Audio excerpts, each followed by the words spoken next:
Halo teman-teman semua, selamat pagi. Assalamualaikum warahmatullahi wabarakatuh. Gimana kabarnya Waalaikumsalam teman-teman di warahmatullahi pagi yang cerah ini? wabarakatuh. Semoga teman-teman yang hadir diberikan nikmat sehat sehingga bisa menyelesaikan dan bisa menghadiri webinar ini sampai selesai nantinya. Oke, mungkin sebelum kita mulai webinar ini, mari kita membaca doa menurut agama dan kepercayaan masing-masing. Doa dipersilahkan.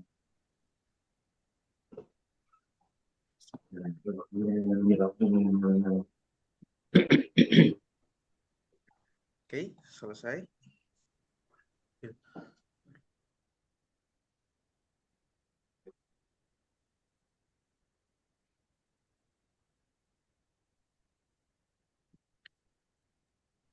Oke, teman-teman. Terima kasih yang udah hadir. Selamat datang teman-teman yang sedang menghadiri webinar ini.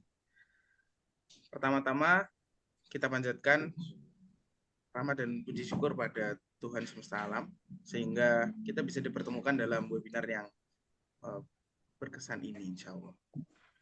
Lalu untuk acara selanjutnya, mungkin kami akan mengumumkan sejenak terkait webinar ini. Yang pertama, durasi webinar ini kurang lebih ada di 60 menit. 60 menit di presentasi dan 45 menit di Q&A. Lalu jika teman-teman ingin bertanya bisa dituliskan di kolom komentar saat atau setelah presentasi berlangsung. Dan nanti link form kehadiran akan di-share di kolom komentar di akhir sesi oleh operator.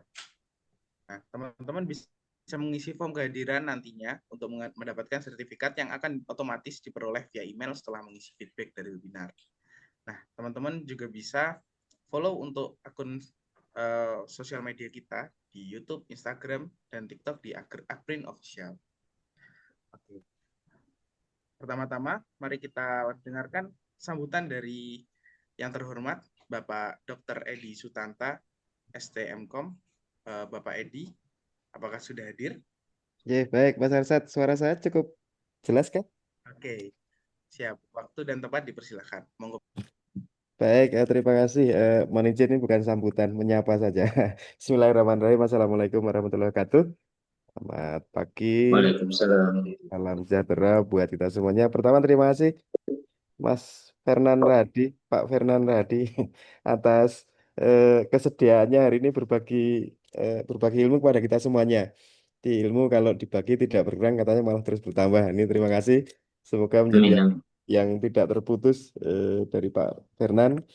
Beliau adalah Kepala Biro Publika Jawa Tengah DIY dalam catatan saya begitu. Eh, Hari ini kita akan mengikuti webinar begitu ke untuk putaran kedua urutan ke-13, untuk keseluruhan ini putaran yang ke-63. Ini terima kasih panitia yang terus mengawal kegiatan ini, terus berbagi ilmu begitu. Nah, berikutnya teman-teman mari kita izin saya mengajak teman-teman semuanya, Pak Ibu semuanya yang ada di ruang ini, kita ya eh, terus turut mendoakan kepada saudara kita yang hari ini sedang eh, mendapat ujian begitu, terutama yang di wilayah Sumatera. Semoga mereka semuanya bisa segera kembali bangkit dan melanjutkan kehidupannya begitu. Eh, Tema judul hari ini adalah ekonomi media dan model bisnis digital. Saya rasa ini sangat penting. Ekonomi media sangat penting, model bisnis digital pun sangat penting. Jadi ini isinya penting semuanya. Dan kebetulan penyelenggaranya adalah teman-teman dari Prodi Bisnis Digital. Eh, saya sempat membaca sekilas begitu di slide kesekian, bahwa hari ini rupanya teman-teman kita terutama yang remaja begitu, istilah lainnya Gen Z gitu, itu ternyata cukup besar porsinya, 73% itu mengikutinya media sosial. Eh, Sementara mungkin sebagian yang lain, sebagian yang masih relatif kecil, mengikuti apa tulisan, catatan, berita, artikel yang ukurannya masih cukup panjang. Nah, kayaknya saya termasuk yang itu deh. Saya termasuk yang itu. Kemudian ada juga angka di sana, eh, media digital 19%. Nah, yang paling kecil 7% itu media cetak. Nah, eh, saya termasuk yang keduanya itu, yang paling bawah itu. Termasuk yang kecil ternyata. Nah, nampaklah bahwa generasinya memang berbeda begitu. Saya masih rutin membaca media cetak karena ada langganan begitu. Saya baca kalau cara paling cepat lah saya baca judul, menarik, saya stabilo, kemudian kalau yang kita kenal, saya foto, saya kirim ke penulisnya begitu untuk memberikan apresiasi kepada mereka dan rupanya itu eh, menarik sehingga kita bisa menjalin relasi-relasi yang baru. Yang berikutnya adalah waktunya sangat terbatas memang. Mungkin Mas Arsad ini berapa Mas Arsad? 1 jam, 2 jam? Eh, Ya kira-kira 1 SKS, 2 SKS begitu. Sedangkan materinya mungkin akan sangat Ya, sekitar 2 jam. 2 jam, oke. Termasuk tanya jawab. Ini masih sangat pendek ini untuk kita semua. Maka mungkin nanti ini apa ya permohonan begitu kalau memungkinkan nanti ada sesi lanjutan begitu kepada Pak Fernan begitu. Kalau memang masih dirasa kurang, Mas Arsad, prodinya bisdik itu ya Mas Arsad ya. Ya, jadi kalau kurang SKS-nya di tempat Mas Arsad tuh prodinya bisdik juga. Jadi ini sinkron begitu. Untuk memancing motivasi hari ini mungkin bisa masih dilanjut di sesi berikutnya. Nah, pun masih ada peluang berikutnya untuk teman-teman yang mungkin masih di SMK begitu, Bapak Ibu yang hadir juga bisa disampaikan nanti. eh, Sekarang ini ada prodi namanya bisnis digital. Pas sekali materinya. Terima kasih sekali lagi Mas Fernan atas kesempatannya, kesediaannya. Semoga ini menjadi amal yang tidak terputus untuk kedepannya. Mewakili universitas, kalau ada hal yang kurang berkenan, saya mohon maaf yang sebesar-besarnya. Panitia semuanya, terima kasih. Ada hadir sangat saya dari, Bu Rahma, Bu Kaprodi, terima kasih. Terus mengawal acara ini. Semoga lancar sampai akhir. Terima kasih. Assalamualaikum warahmatullahi wabarakatuh. Saya kembalikan Mas Arsad. Salam Pak Edi, salam buat Pak Edi. Waalaikumsalam warahmatullahi wabarakatuh. Wah, Oke, Pak terima Arsad, kasih terima Pak kasih. Edi Selalu yang hadir. telah memberikan sambutan kepada terhadap acara ini. Semoga semuanya akan berjalan dengan lancar hingga akhir sesi nanti. Oke, acara selanjutnya em, kita akan memasuki sesi webinar. Tapi sebelumnya mungkin saya akan sedikit me- eh, membacakan kembali terkait tema dari webinar kali ini adalah dibawakan oleh Bapak Fernan Rahadi. Oke, mungkin saya boleh membacakan sedikit resume dari eh, Bapak Fernan Rahadi atau CV-nya. Oke, Bapak Fernan Rahadi ini adalah seorang jurnalis senior dan akademisi komunikasi dengan pengalaman lebih dari 15 tahun di industri media nasional. Saat ini, beliau menjabat sebagai Biro Chief Republika atau Kepala Biro Republika di wilayah Yogyakarta dan Jawa Tengah, dengan tanggung jawab memimpin tim reporter, mengkoordinasikan liputan strategis, serta menyusun arah pemberitaan bersama redaksi pusat. Nah, beliau juga berperan sebagai editor Republika, menangani isu kebijakan publik, pendidikan bisnis, olahraga, hingga isu sosial, serta aktif menulis di editorial. Di bidang akademik, Bapak Fernan aktif sebagai dosen ilmu komunikasi di beberapa perguruan tinggi, mengampu mata kuliah jurnalistik, penulisan berita, media digital, dan juga komunikasi media. Pengalaman ini memperkuat peran beliau sebagai penghubung antara praktik jurnalistik profesional dan juga dunia akademik. Nah, sebagai pembicara, Bapak Fernandi telah terlibat dalam berbagai webinar, workshop, dan juga konferensi nasional maupun internasional, membahas jurnalistik, dinamika pers, penulisan populer, hingga tantangan media di era digital dan hoax. Pencapaian beliau antara lain salah satunya adalah terpilih sebagai jurnalis resmi atau official dari FIFA World Cup 2022 di Qatar. Lalu juga mengikuti program studi Life of Muslim in Germany di Berlin, serta meraih penghargaan penulisan jurnalistik tingkat nasional. Begitu adalah sedikit ringkasan dari CV beliau. Mungkin saya izin untuk menyapa. Assalamualaikum Bapak Fernan, apakah sudah siap sekiranya? Waalaikumsalam warahmatullahi wabarakatuh, Mas Arsyad, Mbak Rahma, Pak Edi, dan teman-teman semua. Makasih sudah diundang di webinar hari ini. Senang sekali bisa berbagi sama teman-teman dari April Yogyakarta. Oke, Bapak Fernan sehat? Alhamdulillah, Mas Arsyad. Kalau nggak Oh sehat, iya, nggak datang ini nggak kayaknya. mengisi ini. Ya. Oke, terima kasih Bapak Fernan udah bersedia untuk hadir dan mengisi di acara webinar kali ini. Gitu. Mungkin eh, kalau boleh minta pendapat dari Bapak Fernan sendiri, kira-kira eh, apa nih hal yang harus didapatkan atau akan didapatkan kalau teman-teman bisa bergabung sampai akhir sesi? Seberapa penting sih kira-kira Ya sebelum kita mungkin masuk ke acara? kesempatan untuk sharing aja ya, kesempatan untuk sharing karena kita kalau misalnya ilmu itu kan sekarang sudah ada di mana-mana ya bisa didapatkan oleh teman-teman mahasiswa dari manapun gitu ya. Cuma mungkin kalau yang sharing pengalaman yang mungkin ini berharga buat teman-teman karena untuk memasuki dunia kerja kan mungkin teman-teman perlu untuk mendapatkan insight-insight dari orang yang terlebih dahulu berada di dunia tersebut gitu.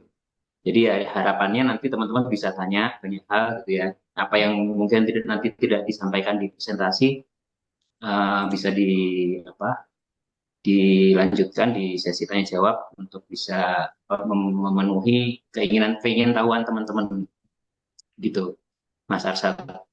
Oke, siap Bapak Fernan. Jadi teman-teman, ini adalah kesempatan emas buat teman-teman untuk mendulang ilmu sebanyak-banyaknya. Jika ada yang ingin ditanyakan, kita tanyakan karena di sini ada kesempatan. Jadi kalau teman-teman ada yang di ada yang penasaran atau apa, boleh tanya sebanyak-banyaknya, cari ilmu sebanyak-banyaknya. Gitu ya kira-kira. Oke, mungkin untuk mempersingkat waktu, Bapak Firnan, eh, kami akan mempersilahkan panjenengan untuk presentasi. Jadi untuk sesi ini sekitar 60 menit, lalu nanti akan dilanjut di tanya jawab sekitar 45 menit. Gitu. Monggo Bapak Firnan, untuk waktu dan tepat kami persilahkan. Oke, makasih Mas Arsyad atas waktu yang diberikan gitu ya. Saya izin untuk share screen.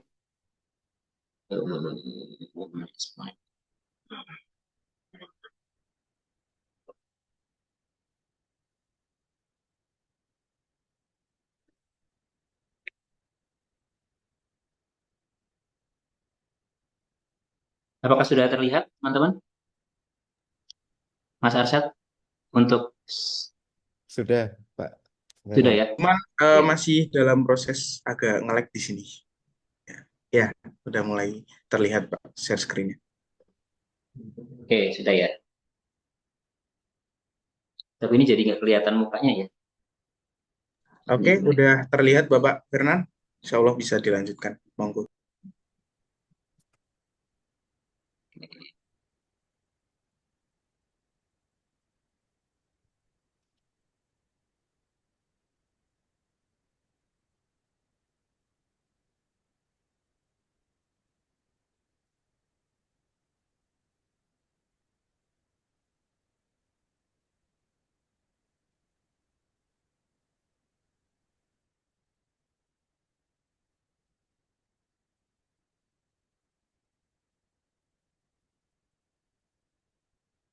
Oke, teman-teman, terima kasih atas waktunya yang diberikan. Saya akan memulai dengan bahasan tentang yang saya beri judul ekonomi media dan model bisnis digital ini ya, gitu ya. Kemarin memang dari Mbak Rahma itu memberikan apa namanya, karena memang mata kuliahnya sepertinya atau prodinya sepertinya tentang bisnis digital ya. Sementara kalau saya kan memang dari awal memang di media gitu, jadi saya berusaha untuk mengkombinasikan antara apa namanya subjek yang teman-teman berusaha untuk kuasai atau pilih di prodi begitu ya, dengan apa yang selama ini saya rasakan di dunia media gitu ya. Memang kebetulan memang saya di Republika itu memang didapuk untuk menjadi pimpinan di DIY Jateng ini, memang lebih banyak ngurusin saat ini lebih banyak ngurusin bisnisnya gitu ya, ketimbang dari sisi apa konten gitu ya. Memang ya ini menjadi sangat relevan gitu. Ketika saya diminta untuk mengisi subjek tentang bisnis digital ini. Ya, mungkin saya awali dengan ini, nanti akan terbagi dengan menjadi apa namanya, 3 bagian ya. Karena saya dikasih waktu 1 jam cukup lama biasanya.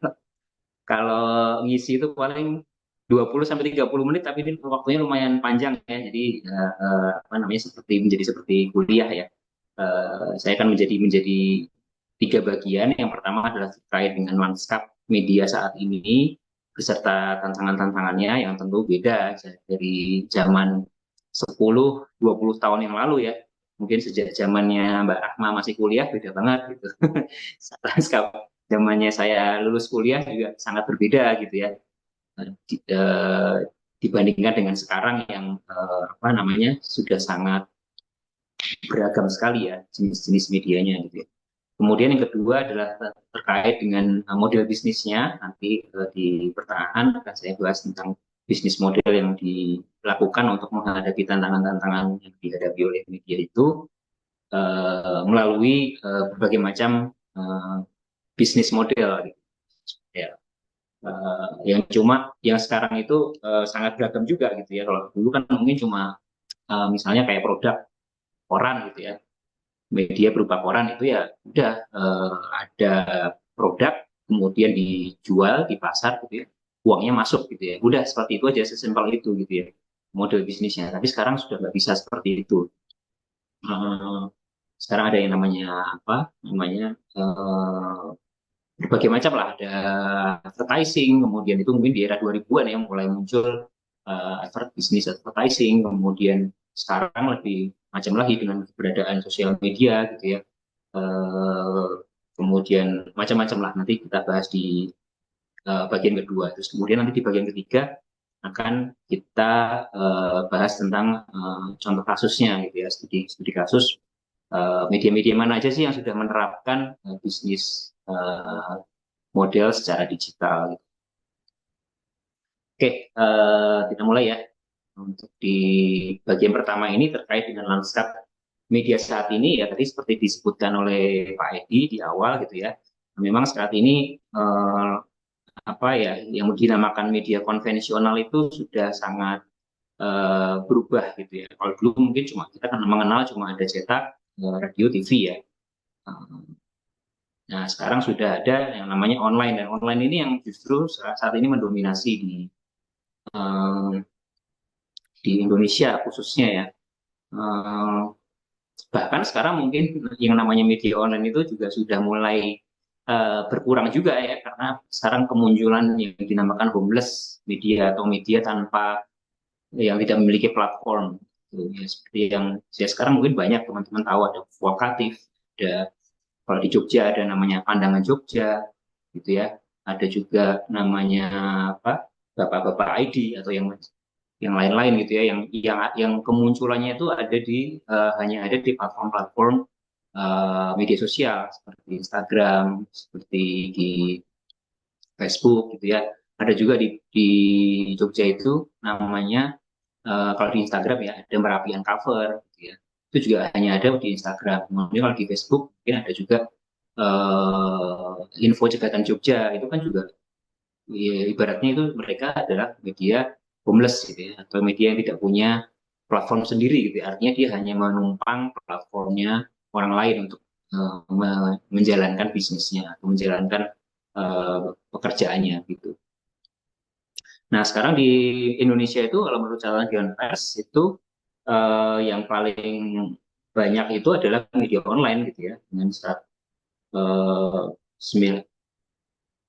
964 atau kalau catatan terbaru itu sebesar 77% gitu ya dari media yang ada. Jadi TV, radio, cetak itu semakin berkurang ya, shrinking ya, semakin tergerus gitu, semakin tenggelam gitu ya, karena kemunculan media-media baru dan mereka juga secara bisnis sudah tidak kuat lagi gitu ya untuk menjalankan bisnis seperti dulu.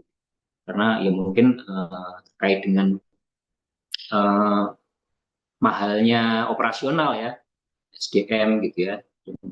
Dan pendapatan mereka pun juga sudah tidak seperti dulu ya, di mana terkonsentrasi di 3 platform ini. Kalau dulu ya, apa ya namanya, pengiklan, pembaca itu terkonsentrasi di TV, radio, sama surat kabar atau cetak, majalah gitu ya. Kalau sekarang dengan adanya online, dengan adanya media online, dengan adanya platform-platform yang media-media homeless itu tersedot ke sana duitnya maupun audiensnya tersedot ke sana. Jadi semakin berkurang dan semakin berkurang.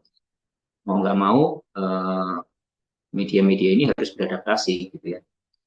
Meskipun demikian, itu di pulau apa ya, terkonsentrasi ya, namanya media itu masih terkonsentrasi eh, di Pulau Jawa gitu ya. Nah ini apa namanya, bisa kita lihat bahwa eh, Pulau Jawa secara umum memiliki kontribusi yang paling tinggi di industri pers gitu kan. Nah, nah, sementara yang paling rendah itu ada di NTT, Papua Barat dan Papua. Itu mereka apa namanya? Nah ini kan warnanya merah ya, jadi memang sangat ya kurang terwakili lah dari wilayah-wilayah tersebut gitu ya. Jadi sebenarnya di balik apa namanya, di balik persaingan yang semakin ketat itu sebenarnya ada peluang dengan luasnya luasnya apa wilayah Indonesia ya. Cuma mungkin tantangannya adalah bagaimana untuk apa ya, melakukan penetrasi ke wilayah-wilayah tersebut gitu ya. Ya karena emang ya mau nggak mau ya, karena di Pulau Jawa itu yang paling tinggi jumlah penduduknya gitu. Jadi memang masih terkonsentrasi di situ.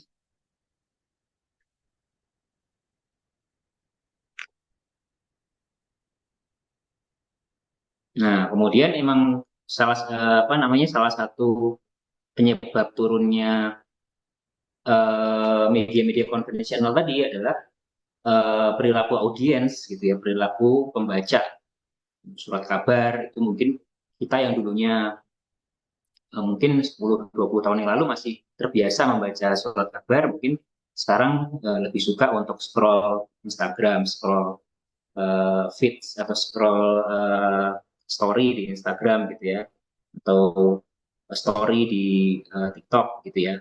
Nah itu perubahan perilaku itu kita baca sebenarnya udah dari 10-15 tahun yang lalu sudah mulai kita baca ya sebenarnya di internal media itu ya. Makanya kita kemudian berusaha beradaptasi dengan membuat kita ya, misalnya saya di Republika sendiri, walaupun waktu itu saya masuk itu 2008, itu masih platformnya masih koran, tapi kita juga sudah mulai menggerakkan media online gitu ya, sehingga ketika nanti suatu saat memang sudah tidak ada lagi pembacanya gitu, kita sudah siap untuk shifting ke media online. Nah, sekarang konsumsi berita memang didominasi lewat sosial media ya, gitu ya. Jadi orang yang tadinya masih, bahkan generasi apa Y atau milenial ya, yang sebelumnya mungkin masih sebagian menggunakan media-media konvensional seperti televisi, radio dan media cetak itu bisa berubah gitu ya, perubahannya atau berusaha perilakunya bisa berubah ke menggunakan media sosial gitu ya. Sekarang mungkin jarang yang nonton TV ya setiap hari di televisinya, mungkin televisinya malah digunakan untuk menyetel YouTube gitu ya. Atau kalau yang di apa namanya, yang biasa dulu mungkin langganan koran, mungkin sudah mulai mengurangi langganannya gitu ya. Karena juga semakin tipis juga kan koran sekarang ya, jadi kayaknya kalau baca koran tuh nggak semantap dulu gitu ya. Kalau sekarang baca Kompas, kalau dulu baca Kompas tuh mungkin halamannya masih banyak, sekarang cuma dapat beberapa halaman gitu ya. Juga harga kertas juga semakin tinggi gitu ya. Jadi tingkat kepuasannya juga beda ya. Sekarang mungkin juga konten-konten di media online atau di sosial media juga banyak yang bagus-bagus, dan itu juga ya lagi-lagi itu free gitu ya. Itu free, jadi itu semakin apa ya, merubah perilaku orang yang dulunya mungkin lebih memilih untuk membeli, sekarang juga lebih memilih untuk mengakses yang free gitu ya. Nah, kemudian nah audiens muda nih, Gen Z ini, apa? Saya baru-baru ini membaca penelitian bahwa audiens dari Gen Z itu uh, attention span-nya atau tingkat perhatiannya itu hanya berkisar 8 sampai 12 detik ya. Jadi memang pada akhirnya mereka nggak suka untuk mengonsumsi konten-konten yang panjang gitu ya, yang apa namanya, mungkin yang mengaksesnya itu lebih dari 1 menit 2 menit gitu ya. Ya itulah yang dihadapi kita sekarang, bagaimana bisa memancing atau membuat Gen Z ini bisa mengakses konten yang lebih panjang gitu ya. Karena emang attention span-nya cuma 8 sampai 12 detik ya. Jadi akhirnya mereka suka yang konten-konten singkat, visual, dan cepat viral gitu ya, dibandingkan berita-berita panjang gitu ya. Nah, akhirnya kita pun juga menyesuaikan, kita membuat eh, konten-konten di Instagram itu ya bentuk reels gitu ya, yang yang sangat visual dan sesingkat mungkin gitu ya. Nah, mungkin nanti baru kalau misalnya ingin mengakses lebih lanjut bisa klik. Nah, itu bisa mendapatkan konten yang lebih panjang gitu ya. Karena awalnya memang harus diakui gitu ya, harus mendapatkan eh, apa pancingan itu untuk generasi muda, itu harus dapat kliknya itu dari konten-konten seperti itu. Nah, kemudian yang ketiga adalah website itu dikritik karena iklannya mengganggu gitu ya. Nah, ini juga wajah dari generasi sekarang yang tidak suka melihat iklan gitu ya. Mereka tuh nggak suka lihat iklan. Jadi kalau ada iklan pasti skip gitu ya. Nggak suka nonton iklan gitu ya. Nah, ini tantangannya juga ya. Nah, juga karena emang sebagian besar media kita itu hidup dari iklan gitu ya. Bahkan kalau di konteks media nasional itu 70 sampai 80% itu pendapatan dari iklan dari instansi plat merah atau pemerintahan gitu. Jadi ini pekerjaan rumah juga ya buat kita. Sebenarnya kita tuh masih butuh media nggak sih gitu, karena ya itu tadi, pendapatan kita ternyata lebih banyak dari instansi, dari iklan yang didapatkan dari instansi. Artinya sebenarnya secara independensi juga kurang sebenarnya. Yang ideal seharusnya emang dari pembaca butuh, mereka pengen membayar gitu ya. Nah, tapi pada pada apa namanya pada kenyataannya itu tidak berjalan gitu ya. Nanti akan saya lebih bahas lebih lanjut di bisnis, di bagian model bisnis ya. Karena memang itu ternyata memang sangat tidak berjalan kalau di Indonesia. Mungkin kalau di luar negeri mungkin sudah bisa gitu ya. Orang mengakses New York Times, sebenarnya dia rela untuk membayar apa namanya untuk membayar konten yang diproduksi oleh New York Times. Oh, sama dengan misalnya kayak BBC atau BBC benar di bukan BBC, The Guardian. Yang Inggris itu ada The Guardian, itu juga mereka mau berdonasi untuk supaya melihat atau mengkonsumsi konten-konten yang premium, konten-konten yang berkualitas mendalam gitu ya. Karena memang tingkat literasinya beda ya. Di Indonesia itu memang orang masih belum butuh itu ya, merasa belum butuh konten yang berkualitas gitu. Ya masih suka yang singkat, visual, viral gitu ya. Ini tantangan kita. Kemudian Nah, segmen komunitas tadi ya, apa namanya, orang-orang seperti Pak Edi tadi ya sebenarnya masih ada gitu, cuma ya mungkin semakin kecil gitu ya. Ininya spesiesnya semakin kecil gitu, ya, semakin langka gitu ya.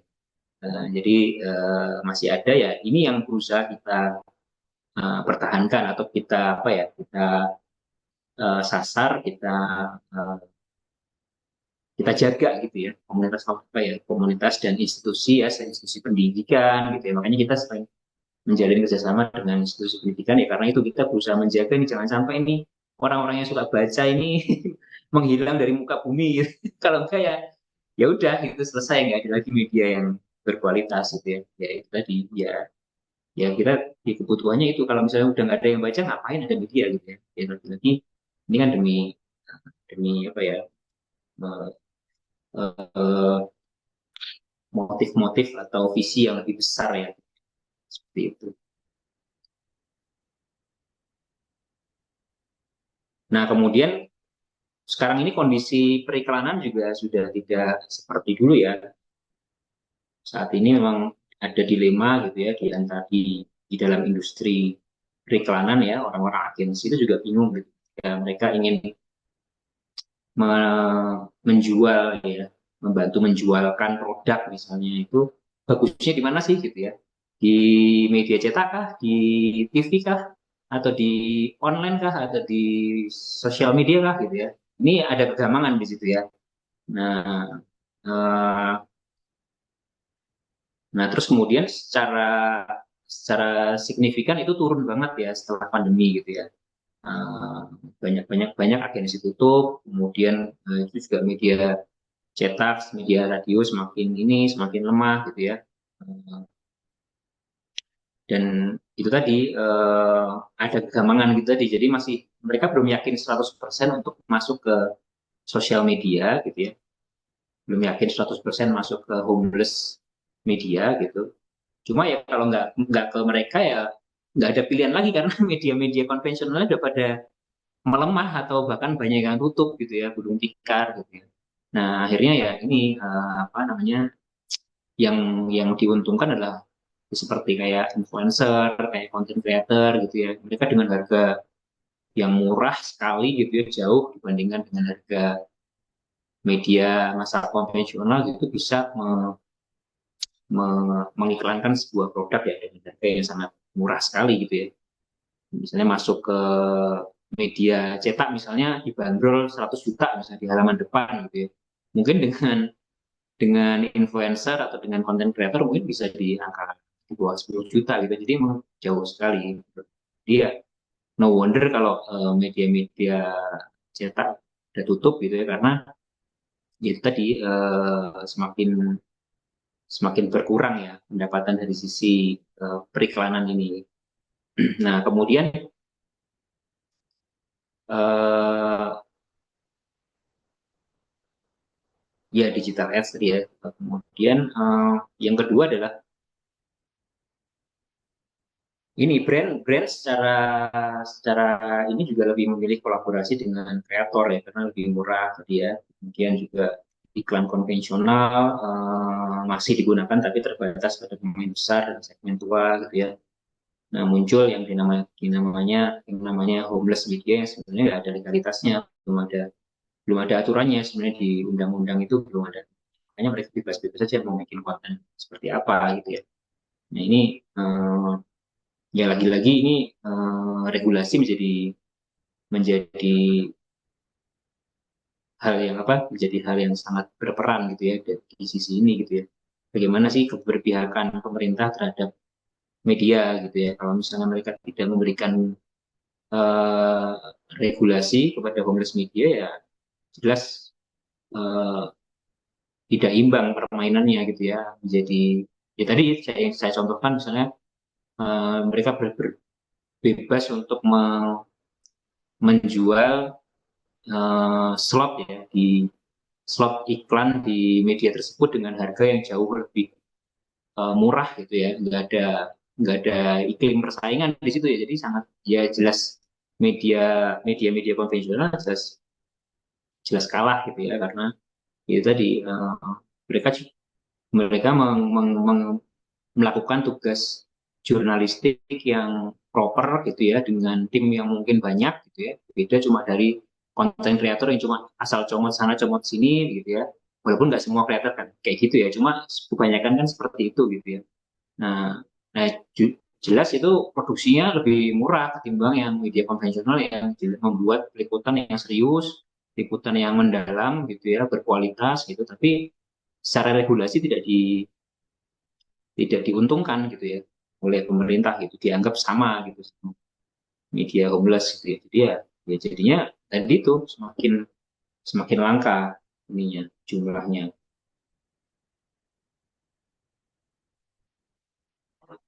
Ya ditambah lagi dengan newsmaker sekarang ya, newsmaker artinya orang-orang yang sebelumnya itu menjadi eh, apa narasumber utama gitu ya, seperti eh, siapa misalnya sekarang ada Deddy Mulyadi misalnya, itu justru sifatnya memusuhi media gitu ya, sifatnya dia merasa lebih besar dari media gitu.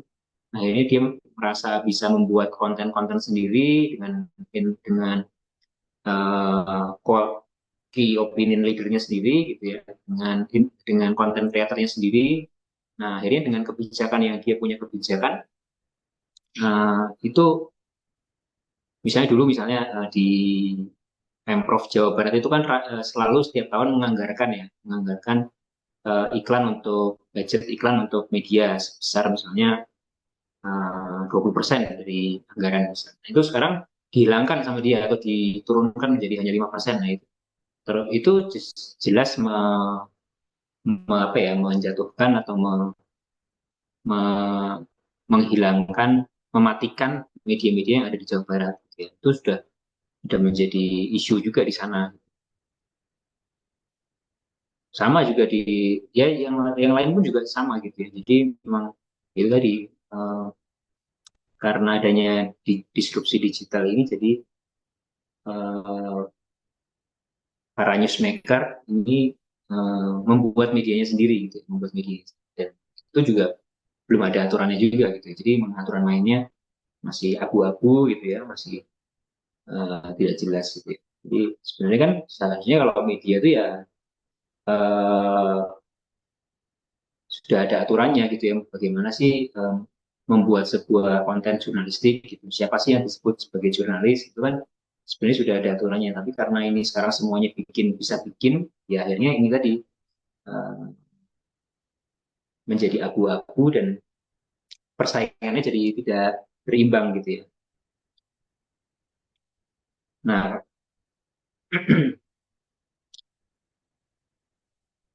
nah ini sekarang berkembang yang namanya alternatif media, ekosistem alternatif media. Ini kan eh, kelompok atau ekosistem media yang sebenarnya tidak memiliki platform sendiri gitu ya. Tapi mereka hidup di platform-platform yang platform-platform global yang masuk ke Indonesia, misalnya seperti Instagram, ada TikTok gitu ya. Jadi mereka sebenarnya nggak punya platform sendiri, nggak punya website, bahkan nggak punya koran, nggak punya televisi gitu ya. Ya mungkin memang sudah zamannya seperti itu ya, dan lebih disukai oleh kalangan generasi muda gitu ya. Ya istilahnya nomad ya, nomaden gitu ya. Jadinya nanti kalau misalnya nanti ini platformnya tutup, ya mereka harus siap-siap pindah gitu. Misalnya suatu saat nauzubillah misalnya YouTube itu tutup gitu ya, udah nggak ditonton lagi gitu ya sama audiens gitu ya, mereka harus siap pindah ke medium yang lain gitu. Nah, ini menjadi tantangan juga. Nah kemudian, ketergantungan terhadap media sosial semakin tinggi gitu ya. Nah ini ya nggak lepas dari keberadaan audiens yang memang semakin uh, berlari ke sana gitu ya, berpindah ke sana gitu ya. Dulu mungkin traffic traffic audiens di Google itu sangat tinggi ya. Uh, uh, sekarang mungkin mencapai 1.000 pembaca dalam satu hari itu susah banget gitu ya. Nah kalau dulu di kita itu pasti tuh 1.000, 2.000, bahkan bisa 5.000, 10.000 gitu ya dalam sehari gitu ya pembacanya. Tapi sekarang tuh 300, 500 itu dalam sehari itu ya yang mengunjungi website kita ya. Saya ingin memperlihatkan yang kita pakai ya yang saya pakai di eh, Republika ya misalnya. Nah ini misalnya ini berita ya. Ini yang angka yang ini yang 529 ini 539 konkaran ini adalah orang yang sedang membaca Republika saat ini gitu ya. Ini beritanya, sementara ini beritanya. Nah, ini yang paling banyak dibaca ini eh, berita soal Nadiem sama soal Indra Safri. Nah, ini engage time-nya itu 52 detik. Ini sebenarnya 12 detik. Ya, rata-rata segitu ya dari jumlah yang pembacanya itu nggak nyampe 1 menit, cuma ya sampai di bawah 1 menit semua ya. Paling lama tuh nih beritanya Nadiem ini. Nah ini dulu kalau misalnya di setahun 2 tahun yang lalu mungkin ya sebelum COVID lah ya atau setelah COVID ya saya lupa. Pokoknya mungkin udah lebih dari 2 tahun yang lalu gitu ya. Ini pasti ya angka 2.000, 3.000 itu biasa itu sehari gitu ya. Tapi sekarang susah dapat 1.000 aja susah banget concurrence-nya kita itu ya. Jadi eh, tantangannya di situ ya website berita berita apa namanya berita media online itu ya. Ya saya kira itu ya yang kembali lagi ke ya. Jadi itu tadi. Jadi sekarang kita mau nggak mau dipaksa untuk bertarung bertarung bebas gitu ya. Sekarang tuh udah bukan tinju lagi, nggak ada aturannya gitu ya. Kalau tinju masih ada aturannya, kita tuh sekarang mainnya UFC gitu ya. Mainnya ada gaya bebas gitu, pakai kaki, pakai tangan, pakai sikut gitu ya. Gitu. Jadi sama media platform-platform dipaksa bertarung dengan platform-platform global gitu ya. Sementara ke sebagian besar keuntungannya masuknya ke platform-platform tersebut gitu. Misalnya orang mau ngiklan di kita gitu ya. Kalau kita punya website itu ya 100% masuk ke kita atau mungkin enggak 100% ya. Karena ada Google ya, di situ ada Google Google Ads gitu ya masuk. Tapi itu enggak sebesar ketika sekarang misalnya kita beriklan lewat ke Instagram gitu ya. Justru kita yang justru harus beriklan ke Instagram gitu ya untuk mendapatkan audiens gitu. Nah, sama juga ke Facebook gitu ya. Jadi ke TikTok gitu ya. Jadi ketergantungan terhadap platform itu sangat besar gitu ya. Jadi ya itu tadi kayak kemarin saya juga baru ada kasus yang kurang mengenakan beberapa minggu yang lalu itu tiba-tiba akun Instagram kita hilang gitu ya. Dan itu nggak jelas apa penyebabnya gitu. Akun Instagramnya bukan Republika Online ya, tapi Republika Jogja yang saya ampu di Jogja. Tiba-tiba hilang gitu ya. Nggak sampai sekarang nggak jelas penyebabnya apa gitu ya. Nah ini ya kan jadi kayak gitu. Jadi kita sangat tergantung sementara mereka bebas-bebasnya mau menghapus, mau mengoreksi, mau mengasih notifikasi bahwa ini ada pelanggaran-pelanggaran gitu ya. Ini terserah mereka mau seperti apa gitu ya. Beberapa waktu lalu juga TikTok kita hilang, gitu. TikTok Republika Online. Itu sampai sebulan atau lebih mungkin ya. Mungkin sampai 3 bulan kali ada itu. Sebelum dikembalikan lagi. Untungnya kita kenal sama orang TikTok di Indonesia gitu ya. Yang akhirnya bisa lebih-lebih, akhirnya bisa dikembalikan. Karena sayang banget waktu itu viewersnya sudah berapa ya 3 juta kali ya saya sudah lupa tapi udah gede lah gitu makanya kita perjuangkan banget kalau yang tadi yang Republika Jogja itu memang nggak terlalu banyak gitu ya tapi ya lumayan lah itu kita perjuangkan dah kita jalankan setahunan gitu ya tapi kalau yang TikTok itu emang gede banget gitu ya. Jadi kita perlu untuk melakukan lobby gitu ya beberapa waktu lalu juga Tempo kalau nggak salah ya itu juga hilang juga kan eh apa namanya tempo.co ya akunnya Tempo.co di YouTube itu juga hilang, tiba-tiba aja hilang gitu ya. Nah, tapi kemudian bisa muncul lagi beberapa hari gitu ya. Nah, itu seperti itu ya, jadi ada ketergantungan gitu ya. Sementara itu nggak pernah kita rasakan di 10-20 tahun yang lalu nggak ada gitu ketergantungan sama platform orang lain. Kita punya punya platform sendiri gitu ya. Kita punya media kita sendiri, kita punya kita mencetak koran kita sendiri, kita punya stasiun televisi kita sendiri gitu ya, kita punya website sendiri gitu ya. Nah, kalau sekarang mungkin ya itu udah masih website tuh masih oke lah, maksudnya secara pembagian gitu ya. Cuma memang lama kelamaan memang menjadi agak mengganggu gitu ya karena terlalu banyak iklan yang mengganggu ya. Nah, ini menjadi pekerjaan rumah juga tergantung terhadap platform ini. Nah, yang ya ini yang paling menghantam kita tahun ini ya ini efisiensi budget, efisiensi anggaran. Ini benar-benar nih, saya nggak tahu nih yang diinginkan oleh pemerintah itu seperti apa, kenapa kok bisa anggaran ini dipotong gitu ya. Nah, ini sepertinya semua sektor ya, nggak hanya media yang terpengaruh, yang terimbas ya. Nah, ini efek dominonya juga ke kita gitu, karena tadi seperti saya bilang bahwa media itu eh, saat ini pendapatan terbesar itu masih dari instansi plat merah atau instansi pemerintahan gitu.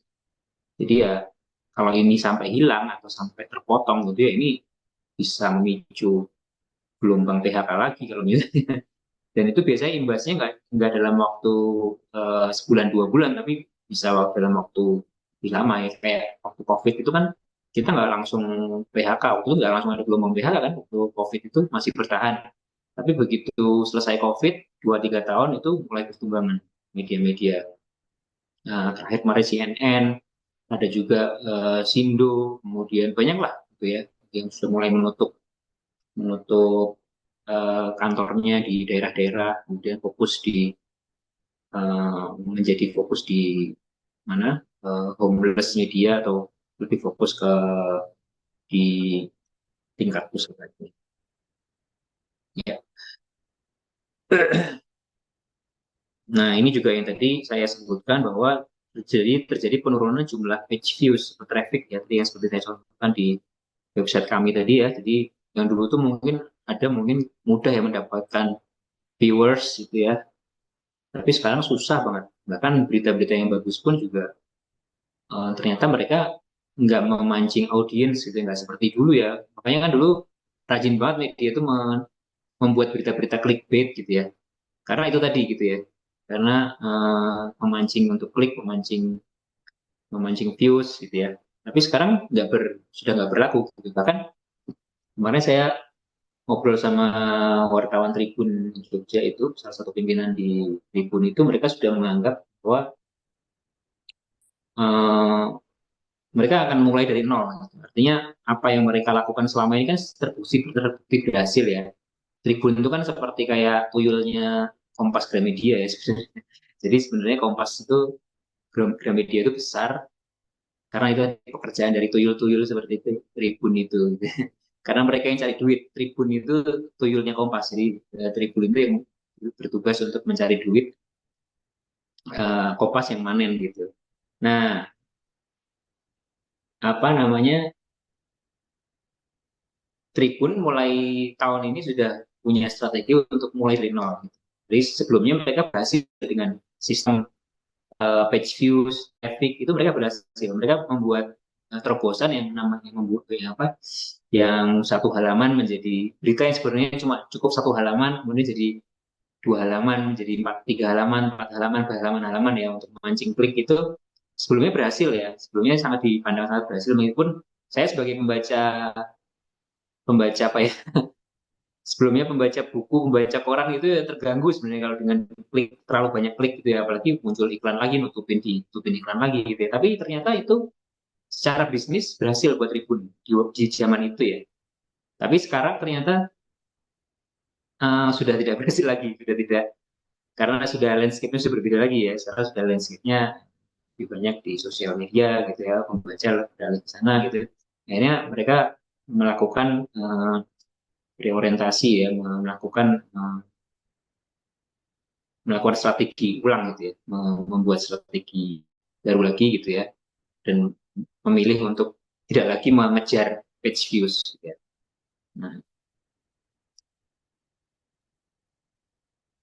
Nah, kan karena sekarang juga ada eranya AI gitu ya, ada eranya AI, disrupsi AI gitu ya, jadi sekarang orang itu udah nggak perlu buka website lagi ya untuk mencari informasi, karena dari misalnya kita ketik di Google gitu ya, ketik di Google gitu apa misalnya hasil SEA Games hari ini misalnya.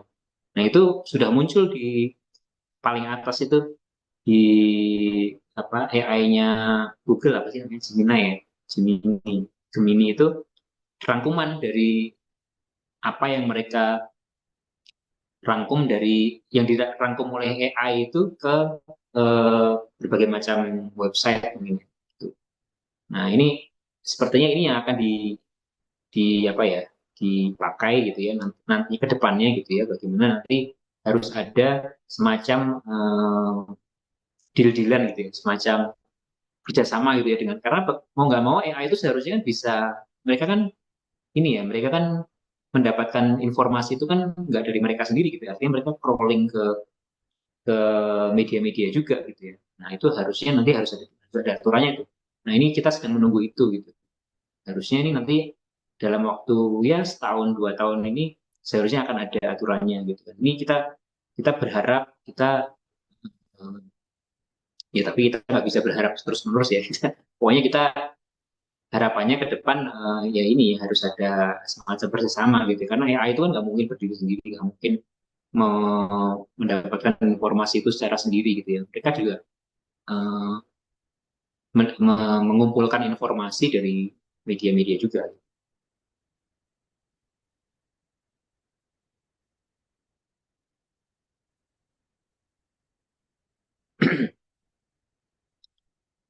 ya kalau misalnya teman-teman sekarang sudah terbiasa apa namanya curhat dengan AI gitu ya dengan Meta gitu ya itu sebenarnya apa yang dia jawab itu kan hasil dari crawling dia atau hasil dari pencarian dia ke website-website yang lain. Nah itu terus kemudian diagregasi sama dia gitu ya menjadi sebuah uh, ya tadi kecerdasan buatan itu. Nah ini uh, kita harap dari situ gitu karena kalau misalnya kita nggak kalau misalnya kita dari media atau dari website-website itu juga mati juga akan merugikan AI juga gitu nantinya uh,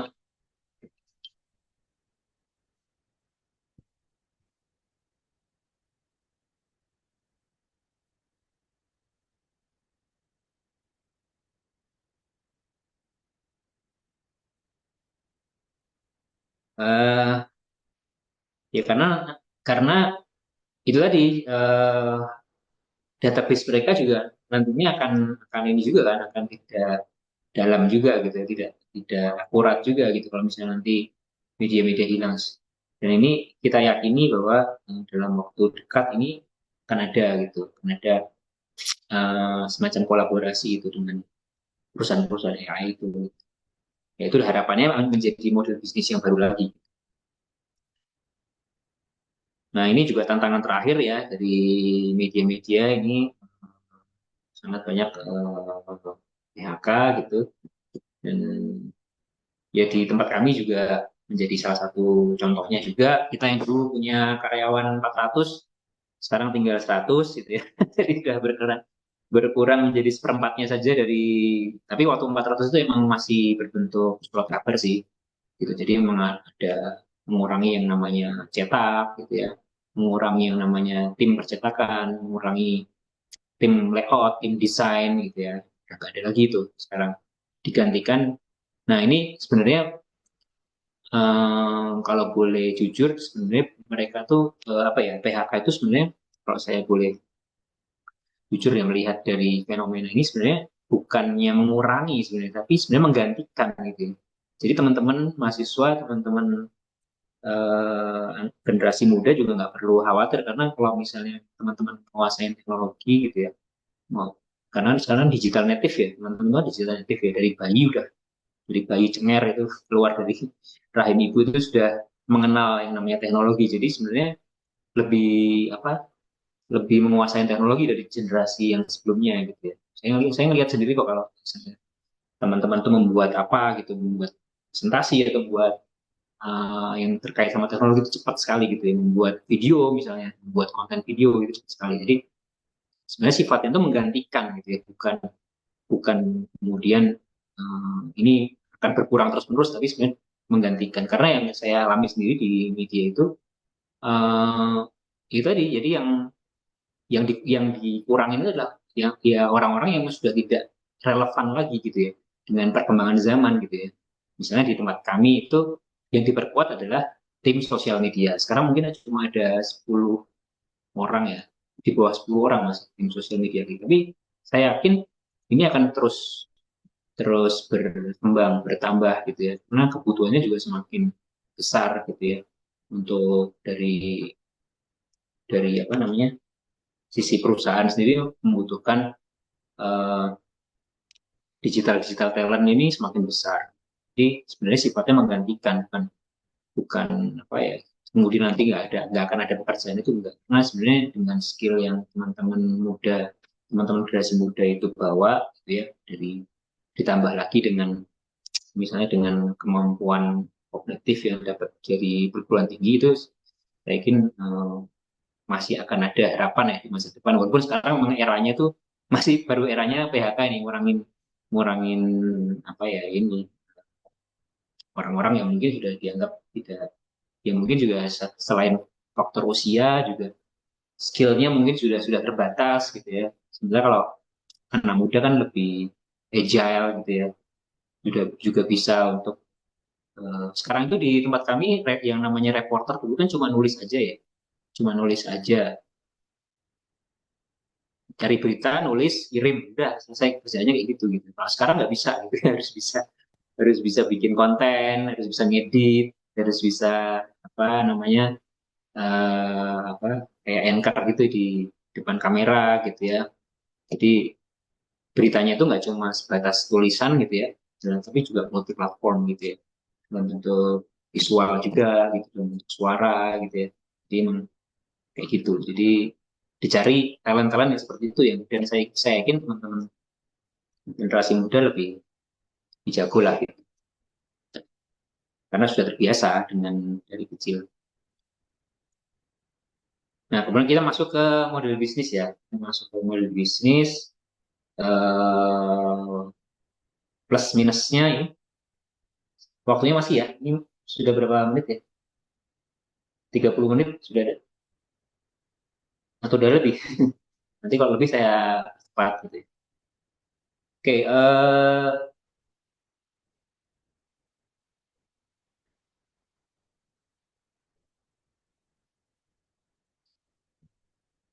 ini masuk ke ya masih ya. Mungkin Masih. izin, Oke. izin masuk sebentar, Pak Firman. Ya, gimana? Untuk durasinya nanti sekitar sampai 10. Sampai jam? Untuk durasinya sampai sekitar 10.20. Oh, 10.20 ya. Nanti Berarti selanjutnya 20 bisa menitan lagi ya. di sesi Oke, tanya jawab. Mungkin gitu. siap. Siap. Oke. Kalau gitu saya agak percepat sedikit ya. Karena juga mungkin nggak terlalu, tadi kan masih di tantangan ya. Sekarang lebih ke intinya, yaitu 3 pilar model bisnis media saat ini gitu ya. Ini di setelah saya apa namanya perhatikan ya di ekosistem media pers gitu ya, atau media massa yang saat ini masih bertahan gitu, masih bertahan itu di 3 ini ya kuncinya gitu ya, di marketing, kemudian di teknologi dan komunitas gitu ya. Ketiga di komunitas gitu. Jadi harus punya awareness ya. Para pelaku media ini harus punya awareness ketiga ini gitu. Makanya banyak juga di sekarang yang teman-teman jurnalis senior gitu dimanfaatkan untuk eh, karena mereka relasinya banyak gitu ya, dimanfaatkan untuk menjadi semacam apa ya namanya ya tugas-tugas marketing ya, melakukan tugas-tugas marketing ya gitu ya. Dan itu sudah tidak tabu lagi di sudah wajar menjadi hal yang wajar ya, walaupun memang secara etika bisa diperdebatkan, tapi kalau saya kira kalau di tengah kondisi saat ini gitu menjadi hal yang wajar ya, karena ini survival ya gitu. Sekarang lagi mode survival mode gitu ya. Jadi segala hal yang kita bisa lakukan gitu ya untuk membuat kita tetap bertahan itu ya harus mau nggak mau harus kita lakukan itu kita karena sedang di survival mode tadi ya. Nah, ini tiga ini gitu ya. Jadi memperkuat teknologi, memperkuat sisi pemasaran kita dan memperkuat komunitas. Gitu. Makanya sekarang banyak tuh manajer marketing jadi di tempat kami sebelumnya cuma 1 orang, jadi sekarang 2 orang, 3 orang. Terus sekarang ada juga manajer komunitas itu sendiri gitu ya. Kemudian CTO juga ada gitu ya. Jadi komposisinya itu udah sangat berubah gitu. Dulu kan pemret, paling pemret, redpel, editor, reporter gitu ya, komposisi atau struktur organisasi. Tapi sekarang udah sangat ini, sudah sangat beragam gitu ya orang-orang yang ada di dunia media itu.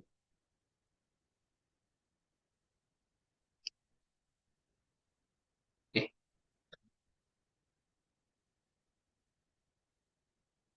Nah, yang pertama itu masih ini yang cukup lama ya di media online itu model bisnis yang mengandalkan display, iklan display dan programatik ya. Ini driven by page views gitu. Jadi yang memang masih pola ini masih kita pakai ya, beberapa media online masih dipakai dan masih masih berjalan ya, walaupun memang semakin semakin kecil pembacanya berkurang gitu ya karena tadi sebagian lari ke sosial media. Tapi untuk instansi-instansi itu menganggap bahwa ini masih lebih kredibel daripada sekedar sosial media. Makanya instansi-instansi pemerintah itu sekarang yang mungkin udah menyadari bahwa jumlah koran udah sedikit nih gitu, udah nggak banyak nih koran gitu ya. Akhirnya mereka menggunakan lebih memilih untuk display gitu. Jadi bannernya tuh adanya di website gitu ya. Udah nggak, ya karena udah nggak ada yang jual koran sih, udah nggak ada yang baca koran gitu ya. Jadi kalau mereka ingin memberikan apa eh, keluaran ya, keluaran keluaran bukan produk ya, kalau berita tuh misalnya kayak program gitu ya, ada program gitu ya ingin disampaikan ke publik gitu ya, biasanya mereka beriklannya ke, kalau sebelumnya ke koran sekarang lebih banyak ke website gitu. Nah, ini tantangannya adalah harganya murah ya karena kompetisinya tinggi ya.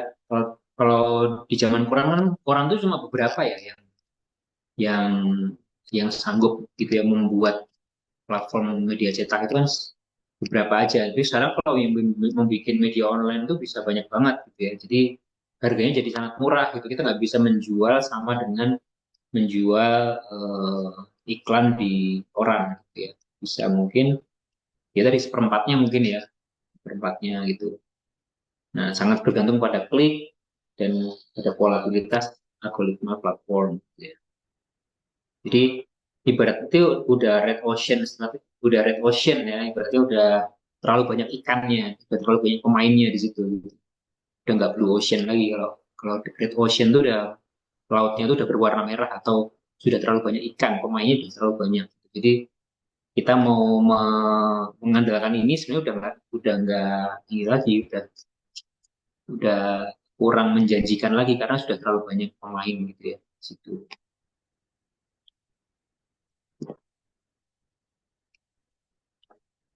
Nah, ini contoh display ads ya, dan antara Indonesia membuat semacam display gitu ya di website gitu ya, di berita tentang Indra Safri yang kemarin barusan dipecat dari PSSI.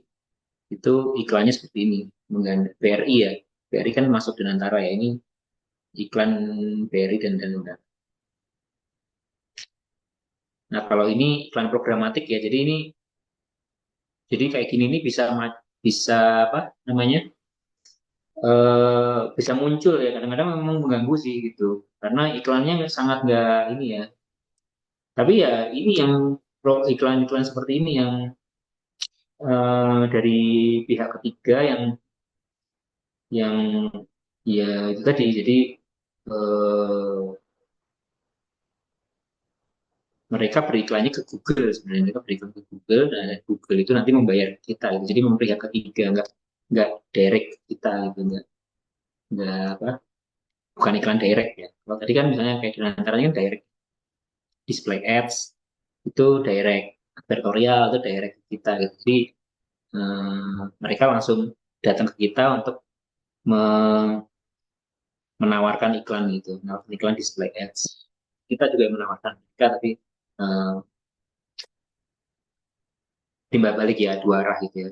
Kadang mereka yang menawarkan, ada yang kita yang menawarkan gitu. Kalau yang ini kita nggak sama sekali nggak ada kerjasama, atau kita nggak tahu sama pihak advertisernya siapa, itu nggak tahu gitu ya, karena gitu, mereka beriklannya ke Google, tapi Google kemudian membagi itu, ya akhirnya kita dapat juga dari Google, tapi kecil-kecil, biasanya itu nggak seberapa.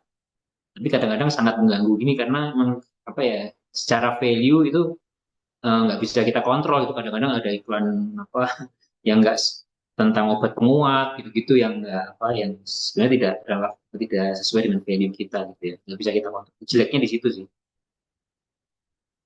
Nah, kemudian yang cukup populer juga ini, beberapa kali Akprin juga membuat kerjasama dengan kita bentuk seperti ini ya, advertising, native advertising, atau jadi gayanya editorial tapi sebenarnya itu iklan gitu ya.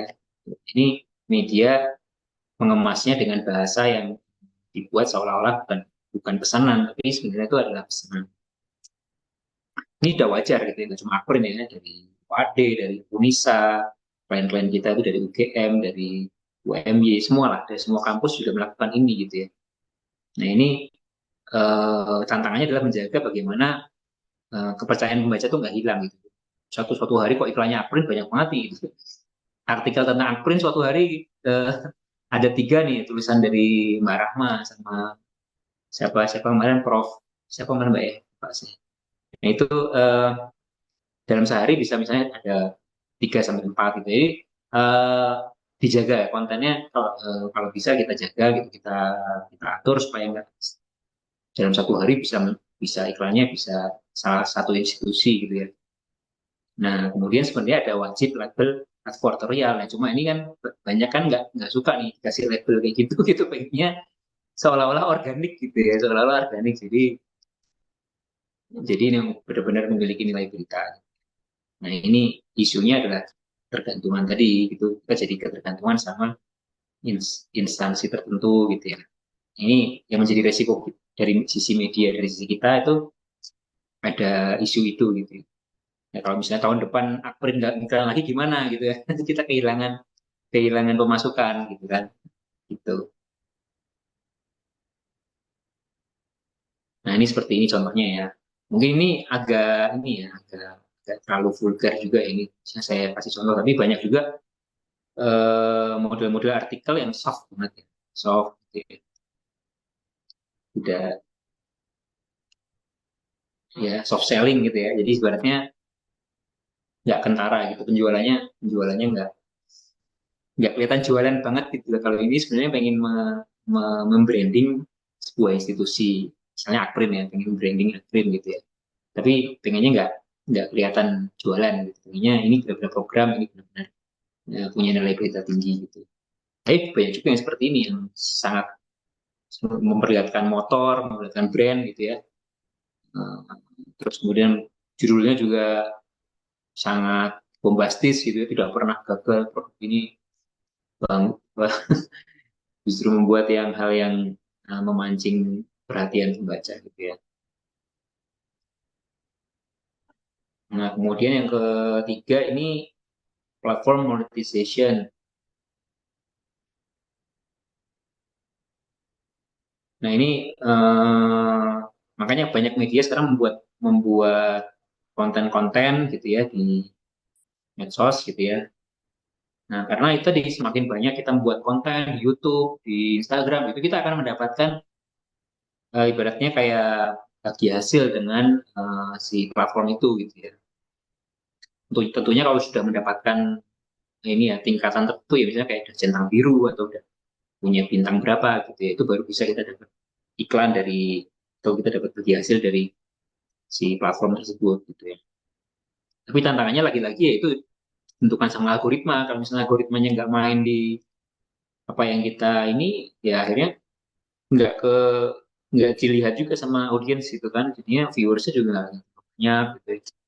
Terus ada perubahan aturan main gitu ya, tiba-tiba TikTok misalnya nggak boleh ada unsur anak kecil misalnya dalam konten-konten mereka gitu ya. Seperti kemarin tuh yang kita sampai di band itu kan karena gara-gara ternyata kita nggak boleh membuat konten yang ada anak kecilnya gitu ya, yang memperlihatkan anak kecil gitu ya.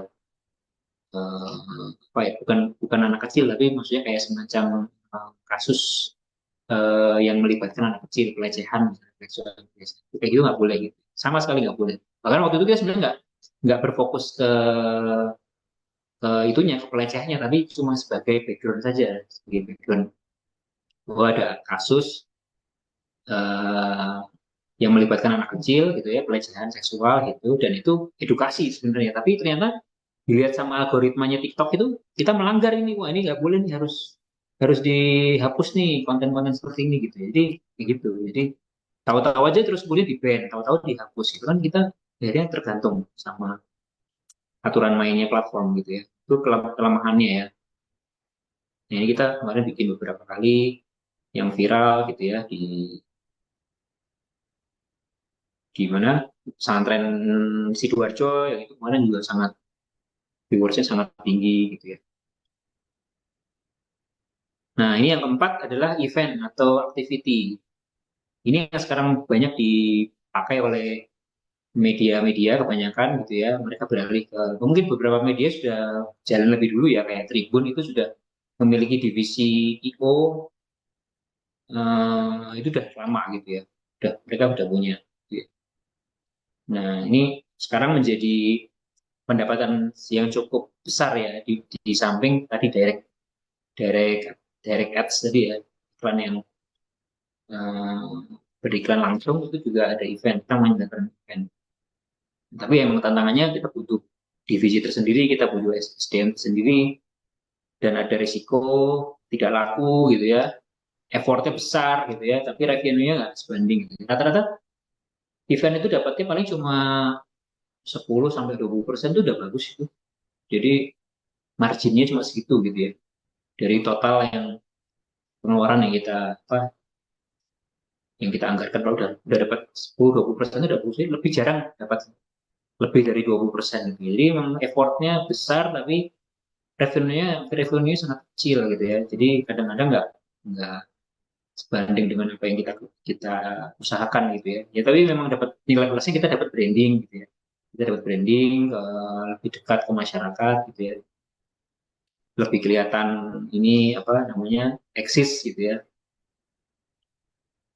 Nah ini berapa kali kita menyelenggarakan, di tahun ini kita ngadain rembuk energi dan hilirisasi dengan menterinya si public enemy Bahlil. Tapi memang ya ini mau nggak mau ya, ya dari instansi-instansi tersebut yang memiliki anggaran besar gitu, yang bisa dimanfaatkan untuk eh, kita kolaborasikan gitu ya, karena mereka kadang-kadang mereka nggak punya tim sendiri gitu ya, mereka butuh bantuan eksternal gitu ya untuk menyelenggarakan event mereka gitu. Nah yang kelima adalah social media handling. Nah, ini juga banyak juga gitu ya. Kalau dulu mungkin kita itu sudah melakukan, tapi bentuknya adalah membuatkan, misalnya menuliskan majalah internal gitu ya. Itu kan dulu ya. Nah, itu juga kita sering dulu dapat dari Mandiri, PNI gitu ya. Bank-bank besar, instansi-instansi besar, kementerian itu juga mereka memiliki anggaran untuk itu, membuatkan media internal gitu ya. Nah, kalau sekarang mungkin lebih ke handling sosial media gitu ya. Nah, ini juga eh, mengelola ya, kita mengelola akun sosial medianya kementerian tertentu, instansi tertentu gitu ya. Karena mereka nggak punya cukup waktu buat ngurusin itu gitu ya. Tapi sekarang kan dibutuhkan ya, sosial media itu sangat dibutuhkan buat eh, brand mereka gitu ya.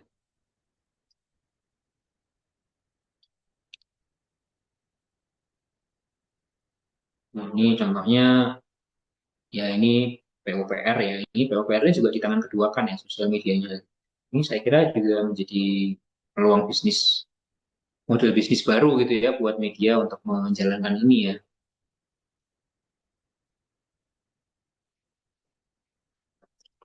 Nah, kemudian yang keenam, grants, itu dana hibah NGO, itu juga menjadi peluang juga gitu ya saat ini gitu ya. Kalau dulu kan mungkin dana-dana hibah seperti ini larinya ke jurnalis, langsung ke jurnalis ya, memberikan beasiswa ke wartawan atau ke mungkin ke mahasiswa, ke dosen gitu ya. Kalau sekarang ada juga yang sifatnya untuk ke perusahaan medianya gitu ya. Nah ini juga cukup besar gitu ininya dananya gitu ya. Cuma memang nggak setiap tahun ada biasanya kan kayak gini, nggak setiap. Jadi nggak, dan kita juga harus bersaing gitu ya dengan instansi-instansi lain untuk mendapatkan hibah ini gitu. Nah kemudian yang kedua tantangannya adalah transparansinya tinggi banget, tuntutan untuk transparan gitu ya. Ya ini sekarang terkait dengan asing ya di sini ya. Nah kemudian tidak berkelanjutan atau kurang sustainable. Nah, ini salah satu contoh artikel di mana ini memang berasal dari grants. Jadi sifatnya juga sama kayak tadi pesanan, tapi yang memesan artikel ini bukan dari apa? Bukan dari agensi advertising atau bukan dari brand atau instansi lokal, tapi ini dari luar, biasanya dari luar, ya. NGO luar negeri. Ya biasanya isu-isu lingkungan, isu-isu pendidikan gitu ya. Permisi Pak Ya, Fernan, ya. waktu sebentar lagi ya, mungkin bisa dipersingkat gitu. Oke, ya siap. Ini tinggal dikit lagi saya persingkat. Ini yang ke-6 adalah crowdsourcing ya, donasi publik. Ini sudah dilakukan ya beberapa oleh perusahaan media seperti Malaysia Kini, itu juga menggunakan media-media independen seperti Project Multatuli, ini menggunakan ini donasi dari publik gitu ya untuk membuat konten-konten mereka gitu ya. Jadi mereka seperti ini. Jadi mereka ya kayak kita bisa gitu loh funding gitu. Jadi ada dari support dari publik gitu ya, membuka support dari publik untuk membuat sebuah tulisan. Nah ini yang kemudian yang ini tadi yang mungkin kurang laku di Indonesia gitu ya.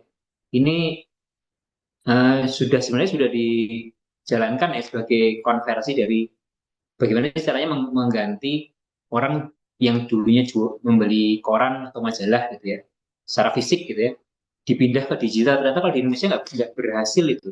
Saya nggak tahu juga nih, ini Kompas, Tempo melakukan gitu. Tapi ternyata untuk berita-berita media-media umum seperti Kompas, Tempo itu nggak bisa gitu. Walaupun ditekan dengan harga sangat murah gitu ya, 100.000 setahun atau mungkin cuma 50.000 per bulan gitu, ternyata susah juga gitu. Karena mentalitas mungkin free online culture ya. Jadi kalau orang Indonesia menganggap bahwa apa yang ada di internet itu ya gratis gitu ya. Meta gratisannya itu sangat kuat. Jadi emang literasi digitalnya emang kurang ya di Indonesia. Jadi menganggap bahwa semua konten di internet itu gratis gitu ya. Padahal sebenarnya kalau mendapatkan konten-konten berkualitas ya harus membeli, harus membeli.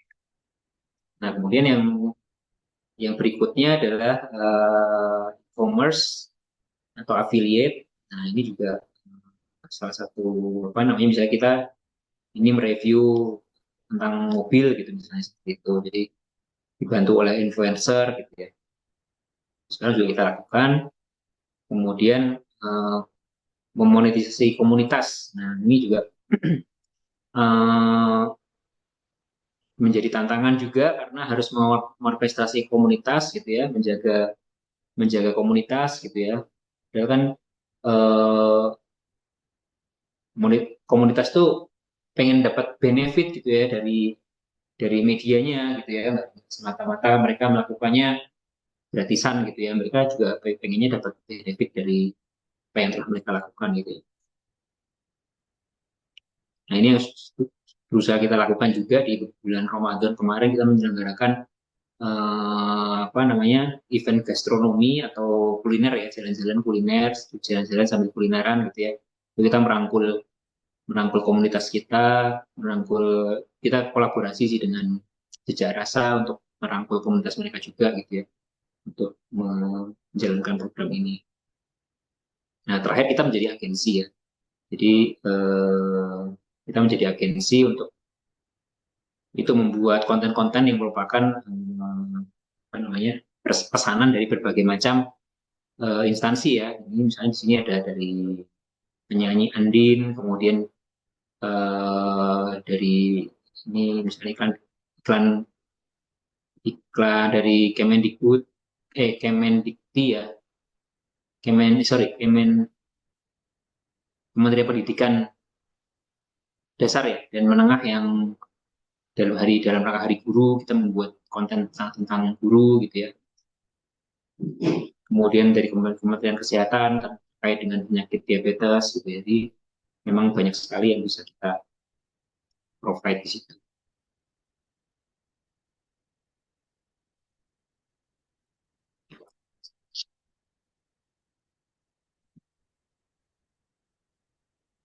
Nah, yang terakhir adalah out of media business ya. Jadi usaha sampingan yang di apa namanya di luar aktivitas jurnalistik atau redaksi ya sebenarnya nggak ada hubungannya dengan aktivitas media, tapi berasal dari kepekaan, dari membaca peluang sumber daya baru dan kesiapan modal untuk eksperimen di zona baru gitu ya.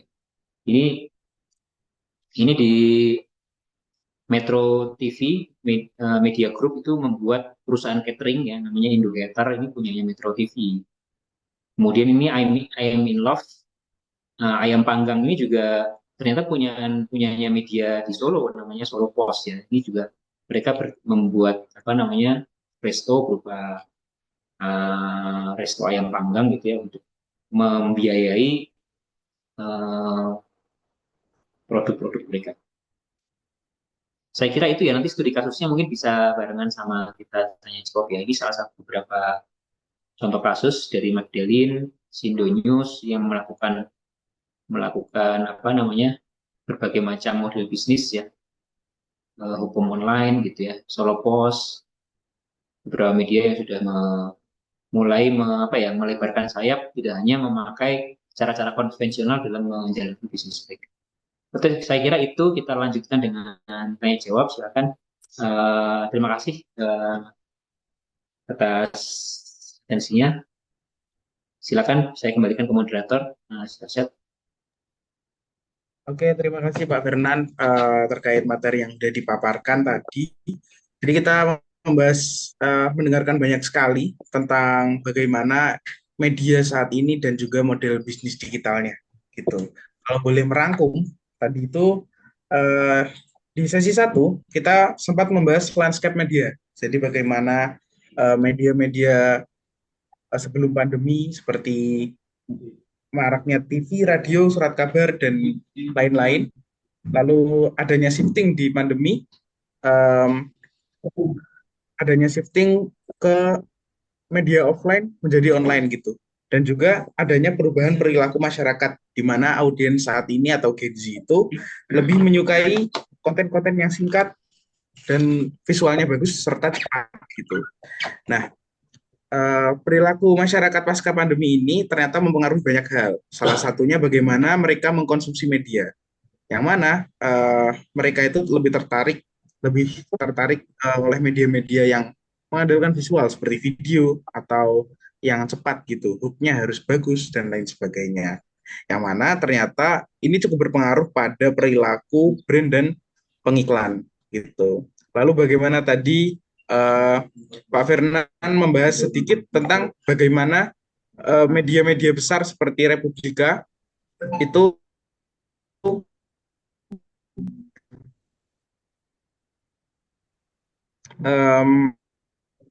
merespon ini dan malah terjadi. Nah, lalu selanjutnya di mana ada 3 pilar utama model bisnis di media. Yang pertama ada media marketing, teknologi, dan juga community market. Nah, tadi juga Pak Fernan sempat membahas bagaimana bisnis media, terutama media besar ini, tetap bertahan di tengah sulitnya gitu, atau sulitnya persaingan mungkin ya. Seperti bagaimana tetap mengandalkan iklan, native ads, event activity, sosmed handling, hingga out of media bisnis seperti yang tadi dilakukan oleh media Solo Post, yaitu membuka resto gitu ya. Lalu juga bagaimana tadi Pak Fernan di awal juga membahas bagaimana perilaku media itu sendiri, bagaimana banyaknya homeless media seperti kalau di Jogja sendiri ada Merapi Uncover dan lain sebagainya gitu. Mungkin cukup menarik tadi di pembahasan Pak Firnan. Terima kasih Pak Firnan sudah memaparkan materi dengan baik. Lalu mungkin teman-teman kita boleh melanjutkan ke sesi selanjutnya yaitu sesi tanya jawab. Nah, teman-teman yang sekiranya mau bertanya itu bisa drop di kolom komentar gitu. Kita tunggu di chat room ya. Oke. Mungkin sambil menunggu Pak Fernan, mungkin saya ingin sedikit bertanya gitu atau sharing terkait kira-kira bagaimana pengaruh dari perilaku masyarakat yang saat ini tuh lebih suka dengan konten-konten yang cepat dan singkat. Nah, itu apakah ada hubungannya dengan minat baca masyarakat Indonesia dan apakah benar masyarakat saat ini tuh dalam kata lain semakin pintar dalam akses informasinya, akses pendidikan dan lain sebagainya, tapi di sisi lain semakin bodoh dari minat baca yang kurang gitu. Seperti itu. Kira-kira kalau dari Pak Fernan Radi sendiri, kira-kira bagaimana Pak? Iya, makasih Mas Arsyad. Jadi tadi pertanyaannya perilaku masyarakat yang berubah itu ya. Perilaku masyarakat yang berubah, apakah itu membuat orang semakin bodoh atau orang semakin pintar gitu ya? Iya, kira-kira Ya, begitu. ya kalau saya sih kembali ke ini ya, kembali ke kita menyikapinya ya gitu ya. Karena memang teknologi itu kan seperti pedang bermata dua ya. Jadi bisa digunakan untuk hal yang negatif, sangat bisa gitu ya. Digunakan untuk hal yang sangat positif, sangat bisa. Jadi memang harus harus bisa pintar-pintar memanfaatkan teknologi gitu ya. Ya kalau balik lagi ke pertanyaan bahwa apakah semakin bodoh ya bisa, jadi semakin pintar ya sangat bisa. Dan bahkan kalau misalnya bisa mengelola itu justru kan sangat dahsyat sebenarnya. Banyak kok sudah orang yang sudah bisa memanfaatkan itu ya. Eh, gitu seperti apa namanya CEO para pemilik perusahaan teknologi, perusahaan AI itu kan justru kalau lihat kesehariannya juga justru nggak terlalu banyak nggak menggunakan sosial media misalnya gitu ya. Mereka tidak terlalu aktif di apa ya, menghabiskan waktu untuk itu gitu ya. Tapi justru bisa memanfaatkan itu gitu ya. Nah itu ya harus dicari tahu gitu ininya. Ini ya apa triknya seperti apa gitu ya. Misalnya dengan membatasi penggunaan sosial media dalam dalam sehari misalnya dibatasi gitu ya. Memakai apa namanya timer atau memakai ya timer ya. Berarti kalau misalnya nanti lebih dari 2 jam misalnya itu sudah kasih indikator yang mengingatkan gitu ya. Ya, saya kira kalau untuk anak-anak muda ya yang justru paling rentan ya, memang karena mereka masih mencari jati diri gitu ya, dan biasanya memang sangat impulsif ya. Me- me- tapi itu di zaman saya pun juga, mungkin zaman orang tua kita juga masih sama gitu ya, namanya anak muda itu ya pasti impulsif dalam melakukan sesuatu ya. Tapi itu ya emang hal yang harus di ini sih, harus dilalui sih gitu. Jadi nggak perlu khawatir gitu ya. Sebenarnya nggak perlu khawatir gitu. Memang kalau untuk pembatasan anak kecil di bawah usia 16 tahun ini saya setuju ya. Kemarin yang dipakai Australia itu pemerintah Australia membatasi sosial media untuk di bawah 16 tahun itu saya setuju sih gitu ya. Karena memang belum saatnya gitu. Tapi kalau untuk eh, di atas usia itu seharusnya sudah bisa memilah ya. Harus bisa memilah dampak buruknya, dampak positifnya gitu ya. Jadi emang kembali lagi ke usernya sih. Dan ini harus ada intervensi juga sih dari pemerintah gitu ya. Membuat regulasi yang aman buat anak kecil gitu ya untuk berada dunia sosial media yang benar-benar ini kayak hutan belantara sih. Saya kira itu sih jawaban saya. Ya, oke. Agak menyimpang dikit dari topik Terima ya, kasih. tapi nggak Oh ya apa-apa. Pak, ini Nggak apa-apa. yang ya, gitu. Ini ada beberapa yang sedang bertanya. Mungkin kita bisa beralih ke yang raise hand dulu. Mungkin ke Bapak Dr. Insinyur Variansyah. Monggo bisa open mic. Oke, terima kasih Mas. Perkenalkan dulu, saya juga alumni yang cukup lama buat narasumber. Kira-kira 32 tahun saya di BUMN, di kampus ya kurang lebih 20 tahun. Saat ini ya masih Wadawiri. Eh, untuk saya aja nih pengalaman. Sekarang kan eranya saya sudah mengalami 3 atau 4 kali perubahan-perubahan zaman. Eranya sekarang ini kalau tidak salah kan era digital. Makanya di sini sangat menarik sekali ekonomi bisnis dengan digital. Saya sangat tertarik sekali. Nah, dalam ekonomi bisnis digital ini kelihatan tentunya ada kendala-kendala yang kita hadapi. Kendala apa saja yang kita hadapi itu. Kemudian kaitannya dengan kendala-kendala itu, kita juga tentunya dalam berbisnis digital ini tidak terlepas daripada inovasi. Karena kalau inovasi kita sedikit saja berkurang, pastilah kita ketinggalan. Ya, kita ketinggalan kalau inovasi kita berkurang. Oleh karena itu, saya ingin coba menanyakan yang pertama, tantangan di dalam pengembangan inovasi. Sesuai dengan kondisi sekarang ini, yaitu teknologi artificial intelligence, AI itu yang pertama. Yang kedua, apa tantangan utama yang timbul oleh bisnis teknologi bagi para pengembang media elektronik? Tantangan utama. Jadi ada dua aja yang cukup saya tanyakan. Mudah-mudahan bisa diberikan pencerahan dari narasumber di sini. Terima kasih. Yang pertama tadi apa? Inovasi ya? Tantangan di dalam pengembangan inovasi. Iya, Pengembangan tantangan. kita ada AI itu, kita ingin tantangannya apa kalau kita ingin mengembangkan inovasi-inovasi baru di situ.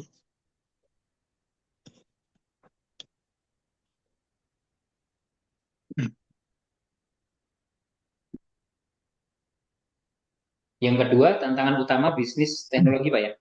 Iya, betul. Dalam pengelolaan media elektroniknya. Oh, dalam pengelolaannya ya, Pak ya? Iya.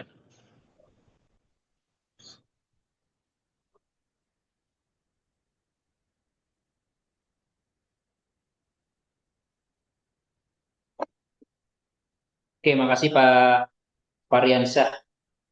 Ya. Wah, ini pertanyaannya cukup sulit juga nih, Pak. Karena Nah, kita masih berkutat dengan tantangan-tantangan tersebut ya, dan belum bisa menemukan solusi yang pas gitu ya untuk tadi itu. Jadi kan memang ada banyak sekali ya model-model bisnis yang kita jalankan ya. Kita masih eh, apa namanya bongkar pasang gitu ya.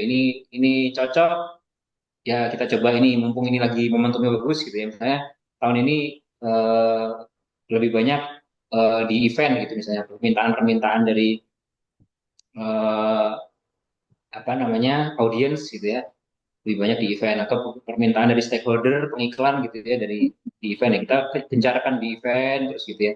Nah, kemudian ketika nanti tahun depan apalagi tantangannya mungkin lebih ke AI gitu ya.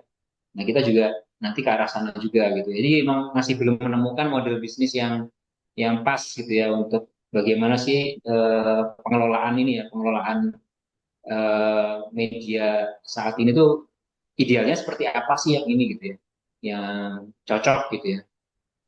Memang tantangannya di situ sih Pak, masih harus bongkar pasang gitu. Jadi belum menemukan model bisnis yang tepat, yang kira-kira sustain, yang jangka panjang gitu ya. Kira-kira yang kayak dulu misalnya di bisnis surat kabar, bisnis televisi itu kan sudah cukup lama ya bertahan dengan bisnis seperti itu ya gitu. Kita tuh dulu betul. gampang banget Pak gitu kita nerima iklan itu ya. Orang tuh datang ke kantor kita gitu ya. Nggak usah cari keluar gitu ya. Orang tuh datang gitu mau menawarkan produknya, mau mempublikasikan itu orang datang. Tapi kita sekarang harus dipaksa untuk keluar nih karena orang udah perilakunya sudah nggak seperti dulu yang apa namanya hanya ada media terbatas, hanya ada beberapa media. Sementara sekarang kan kondisinya tuh orang semua udah bisa publikasi sendiri gitu ya. Jadi kita Betul, mau nggak mau betul. harus bertarung di hutan belantara itu, harus keluar dari zona nyaman dan eh, mau bersaing dengan harus berani bersaing gitu ya, bahwa kita punya value gitu. Kita kita punya value yang tidak dimiliki oleh yang lain gitu ya. Dan kita harus menemukan market kita sendiri gitu. Misalnya saya berbicara dengan di Republika misalnya memang kuat di ekosistem atau komunitas Muslim gitu misalnya. Itu yang harus kita benar-benar kita jaga gitu. Jangan sampai itu lepas gitu. Jangan sampai itu nanti beralih eh, ke apa namanya platform yang lain gitu Pak. Jadi emang sangat penuh tantangan dan ya itu emang tantangan utamanya itu bagaimana menjaga audiens. Karena ini media itu memang apa ya namanya gamenya itu adalah game audiens ya. Jadi permainan yang kita mainkan selama ini sebenarnya adalah game bagaimana kita menggait audiens sebanyak-banyaknya. Kita sekarang perang audiens itu Pak. Jadi mau nggak mau itu harus kita aset itu adalah itu kita perlakukan sebagai aset ya. Karena media itu ternyata saya setelah saya pelajari itu dua Pak yang jualannya. Yang pertama adalah jual produk, kedua jual audiens. Jadi memang eh, dua komponen yang nggak bisa kita pungkiri harus kita ini gitu kita perlakukan sebagai aset ya. Jadi kita selain kita menjaga kualitas produk kita juga harus menjaga yang namanya audiens kita gitu ya. Ini audiens itu ya jualan kita juga gitu Pak. Karena itu nanti yang kita jual ke pengiklan itu gitu. Ini kita produk ini yang nonton siapa sih gitu ya. Yang nonton yang akan mengkonsumsi berapa orang sih dan siapa aja nih kalangan siapa aja gitu ya. Nah, kita komunitas muslim dan kalangan menengah ke atas gitu ya, kalangan terdidik, kalangan kalangan mungkin akademisi termasuk di situ gitu ya, kalangan intelektual gitu ya. Jadi memang niche-nya tuh itu gitu. Kita harus jaga itu. Kita nggak boleh. Jadi kita harus mengenal audiens kita, Pak. Yang pertama kita harus mengenal audiens kita dan kita harus jaga itu. Dengan ada komunitas, harus ada apa namanya kita harus memiliki marketing yang bagus, kita harus memiliki teknologi gitu ya juga harus bersaing secara teknologi juga gitu Pak. Jadi itu sih kalau jawaban saya Pak mungkin yang bisa saya paparkan gitu. Oke, terima kasih jawabannya.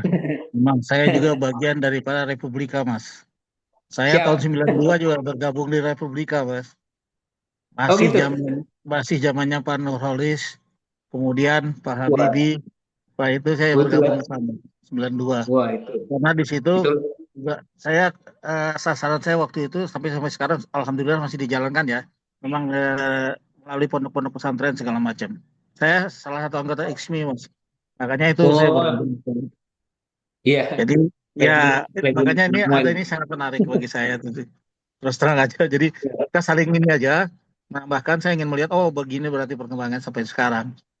Ya, kita Iya sering iya karena terus terang aja kompetitor kita kan yang di seberang sana seperti almarhum Pak Yaakob, pertama segala macam hmm. itu kan Iya gagasannya bagus-bagus.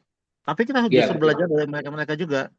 Makanya iya pengembangan betul. digital ini tolong buat prodi yang baru dibuka, kalau bisa ada mata kuliah untuk jadi ada inovasi mahasiswa untuk menyusun Mhm. hal yang ini tadi yang belum tercapai tadi kan, misalkan satu semester seperti ini, satu semester seperti Mhm. ini, atau minimal penugasan model-model apa yang ada ide-ide dari mahasiswa itu mungkin bisa dikembangkan. Saya kira itu masukan dari saya, Mas. Terima kasih Pak Fariansyah. Kita bagian dari keluarga Republika juga ya Pak. Ya, ya. Orang-orang legend itu dulu ya pendirinya Ijmi kan pendiri kita Pak ya. Betul, betul. Ya makasih Pak Fariansyah. Kita lanjutkan ya. Salam kenal juga Pak.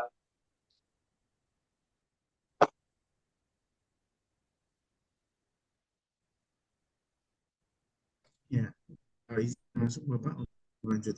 Mungkin karena waktu kita batas, nanti untuk menjawab dan yang bertanya mungkin disingkat saja. Kita akan pilih 2 dari raise hand dan 2 dari kolom chat gitu ya. Mungkin monggo Mas Dio Agustian, Kak Dio Agustian bisa gitu. Baik,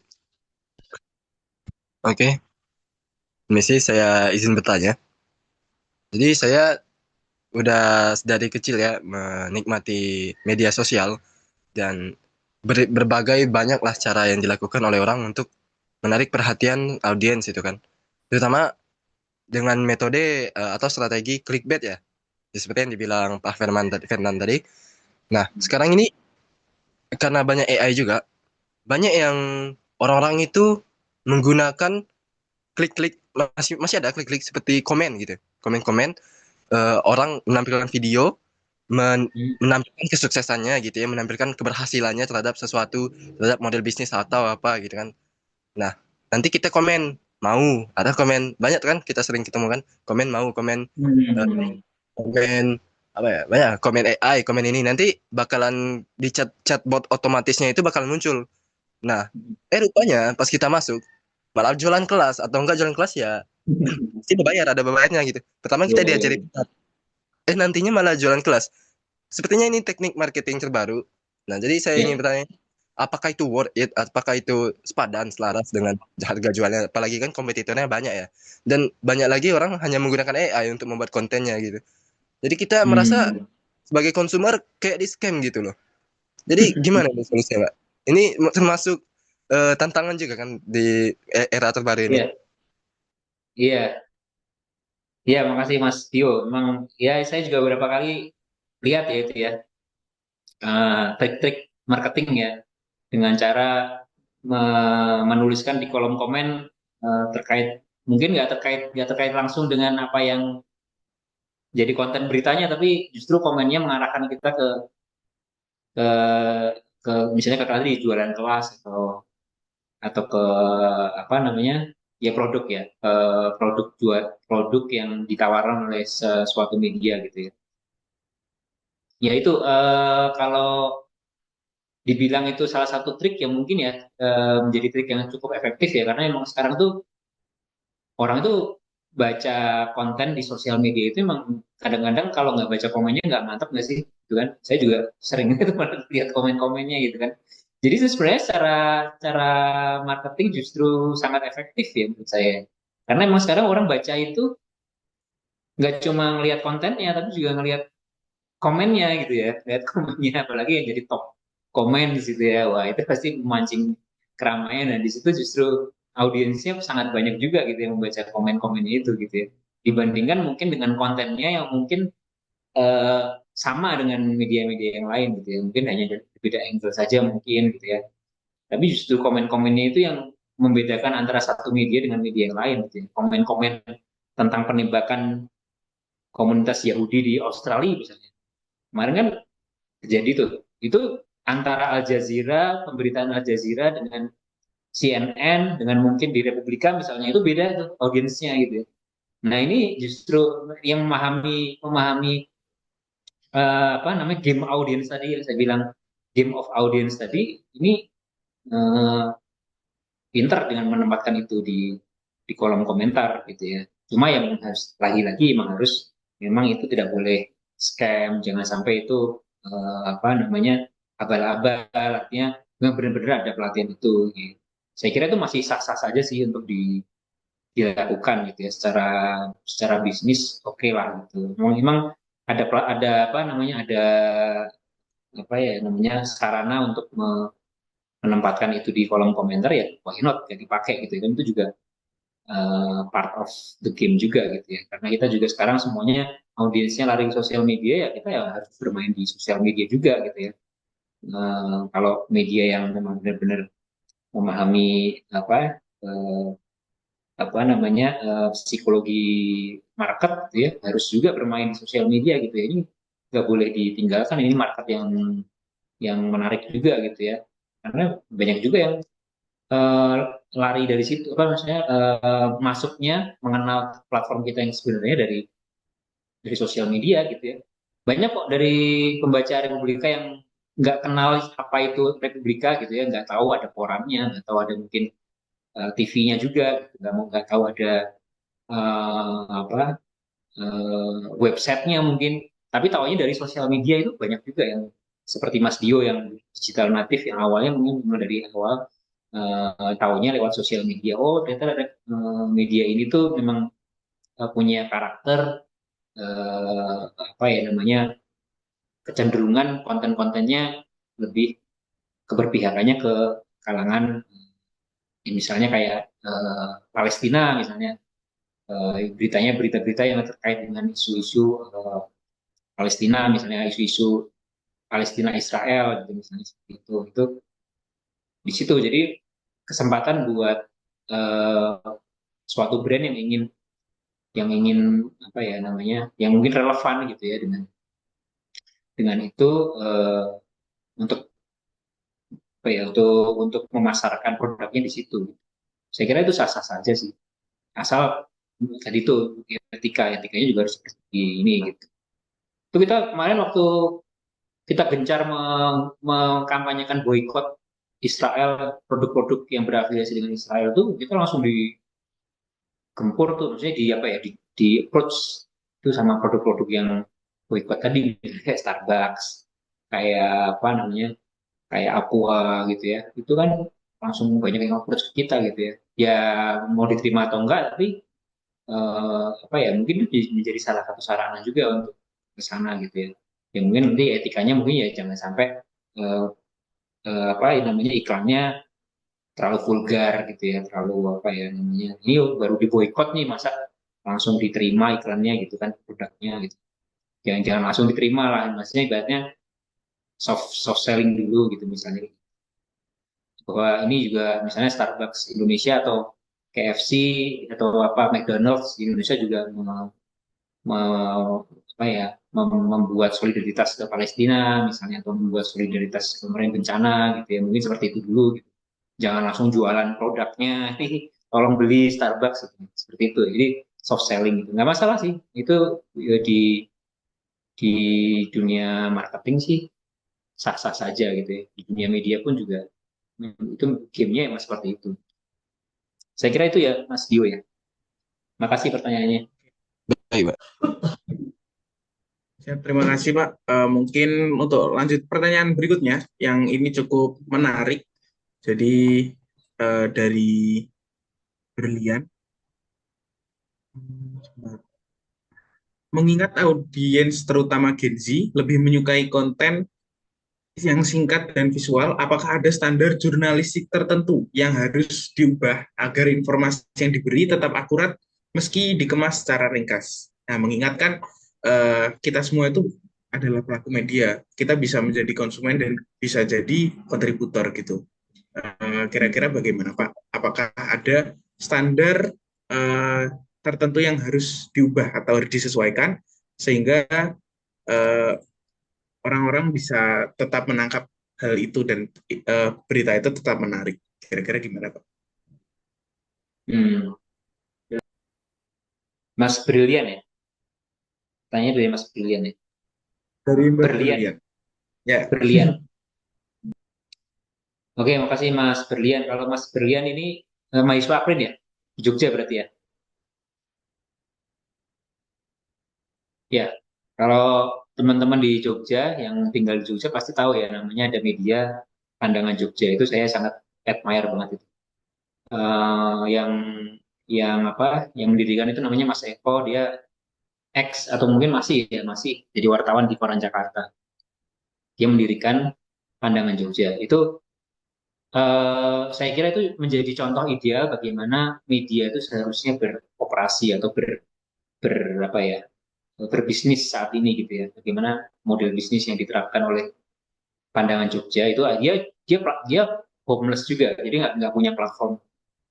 Dia ada kolaborasi dengan Kumparan, dia yang punya platformnya itu Kumparan. Dia ada di situ gitu ya. Uh, menjadi seperti subdomain gitu ya, subdomain apa ya semacam subdomainnya Kumparan gitu ya.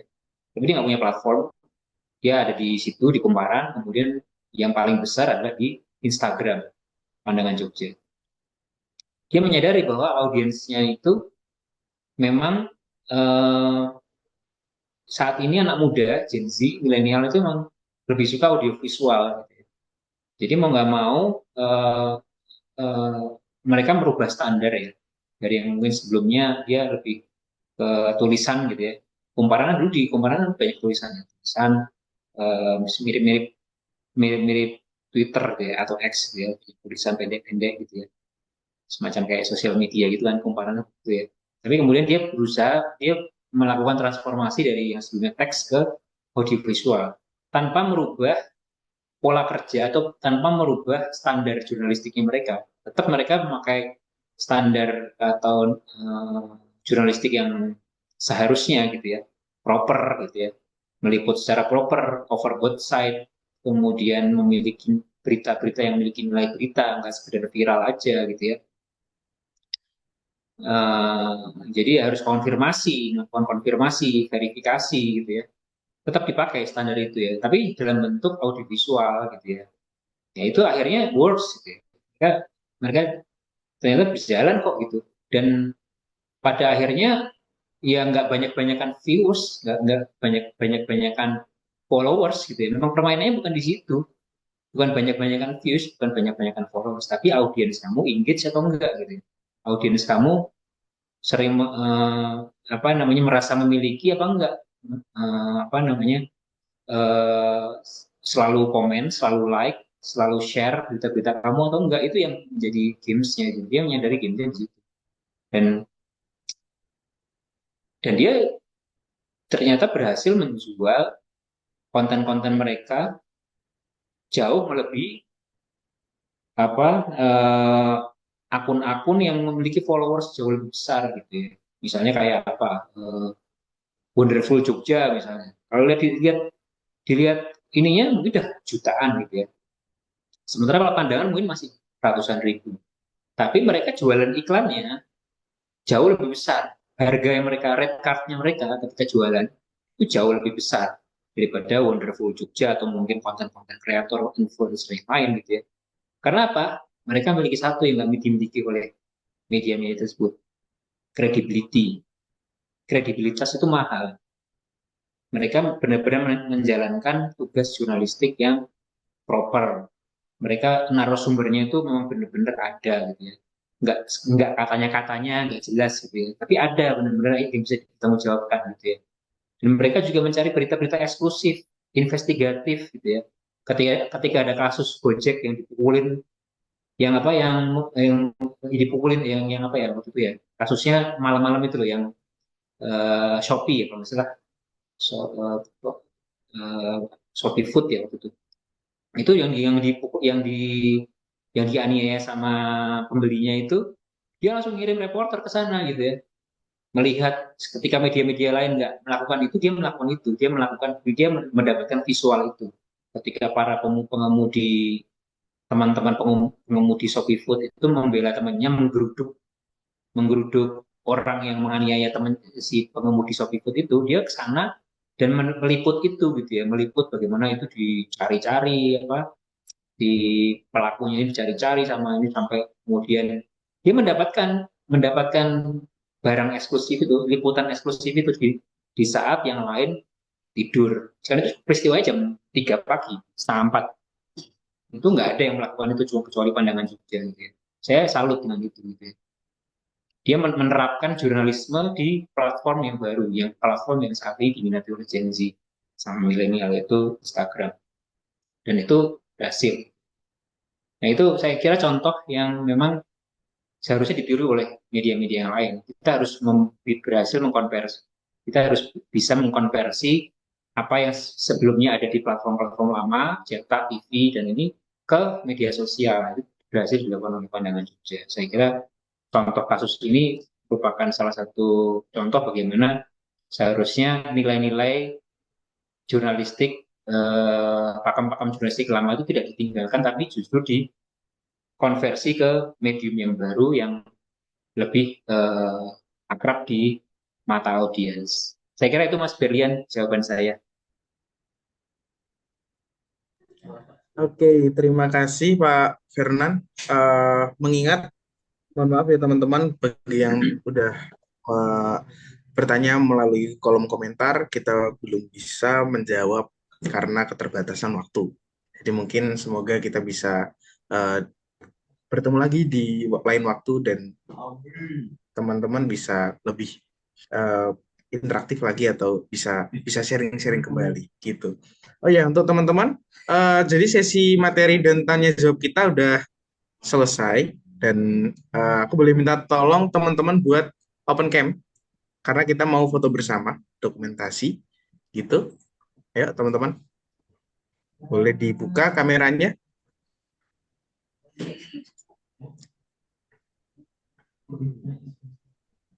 Wah, Bu Rahma Oke. masih ada. Kita dengerin Bu Rahma. Dengerin dong. Selalu. Tak kirain udah ditinggalin ngajar. Oh enggak. Dengerin Mas Fernan. Ya. Oke, teman-teman udah siap? Siap. Screenshot dulu di slide 1. 1, 2, 3. Dan oke. Boleh lanjut ke slide 2. 1, 2, 3. Oke, slide selanjutnya slide 3. 1, 2, 3. Oke, slide selanjutnya slide 4. 1, 2, 3. Slide 5. 1, 2, 3. Dan slide terakhir 1, 2, 3. Oke, terima kasih semuanya. Oke, Nah, makasih. kita udah mendengarkan materi dari jam 9-an sampai sampai jam segini dan pasti banyak banget insight yang kita dapat mulai dari bagaimana media dulu dan media sekarang, terus bagaimana model bisnis dari media sendiri dan juga insight-insight lain yang terkait tentang media dan bisnis digital lainnya. Terima kasih buat teman-teman yang udah hadir sampai akhir sesi. Teman-teman bisa melakukan, jangan lupa untuk melakukan absensi di kolom obrolan, kolom chat, sehingga nanti bisa dapat sertifikat yang akan dikirimkan langsung di email. Gitu, terima kasih teman-teman. Terima kasih Pak Fernando Hadi yang udah meluangkan waktu untuk mengisi materi Terima ini. kasih Mas Ferman yang udah Bu meluangkan waktu Rahma, setelah kesibukannya mau ke Jakarta. Bu Rahma. Ditunggu traktirannya Bu Rahma. Oke, siap. Makasih Pak Firnan. Ya, Ya, oke. makasih Pak Edi, Pak Varian ya. Mungkin mari kita tutup ya, teman-teman. Tadi kita awali dengan berdoa, maka kita akhiri juga dengan berdoa menurut agama dan kepercayaan masing-masing. Berdoa dipersilahkan. Alhamdulillah. Oke, selesai. Terima kasih teman-teman. Sampai jumpa di webinar series dari Akprin selanjutnya. Selamat siang dan terima kasih. Makasih Pamit ya. semuanya. Pak Nuryansyah. Ya, terima kasih. Sehat selalu. Terima kasih. Assalamualaikum warahmatullahi wabarakatuh. Nah.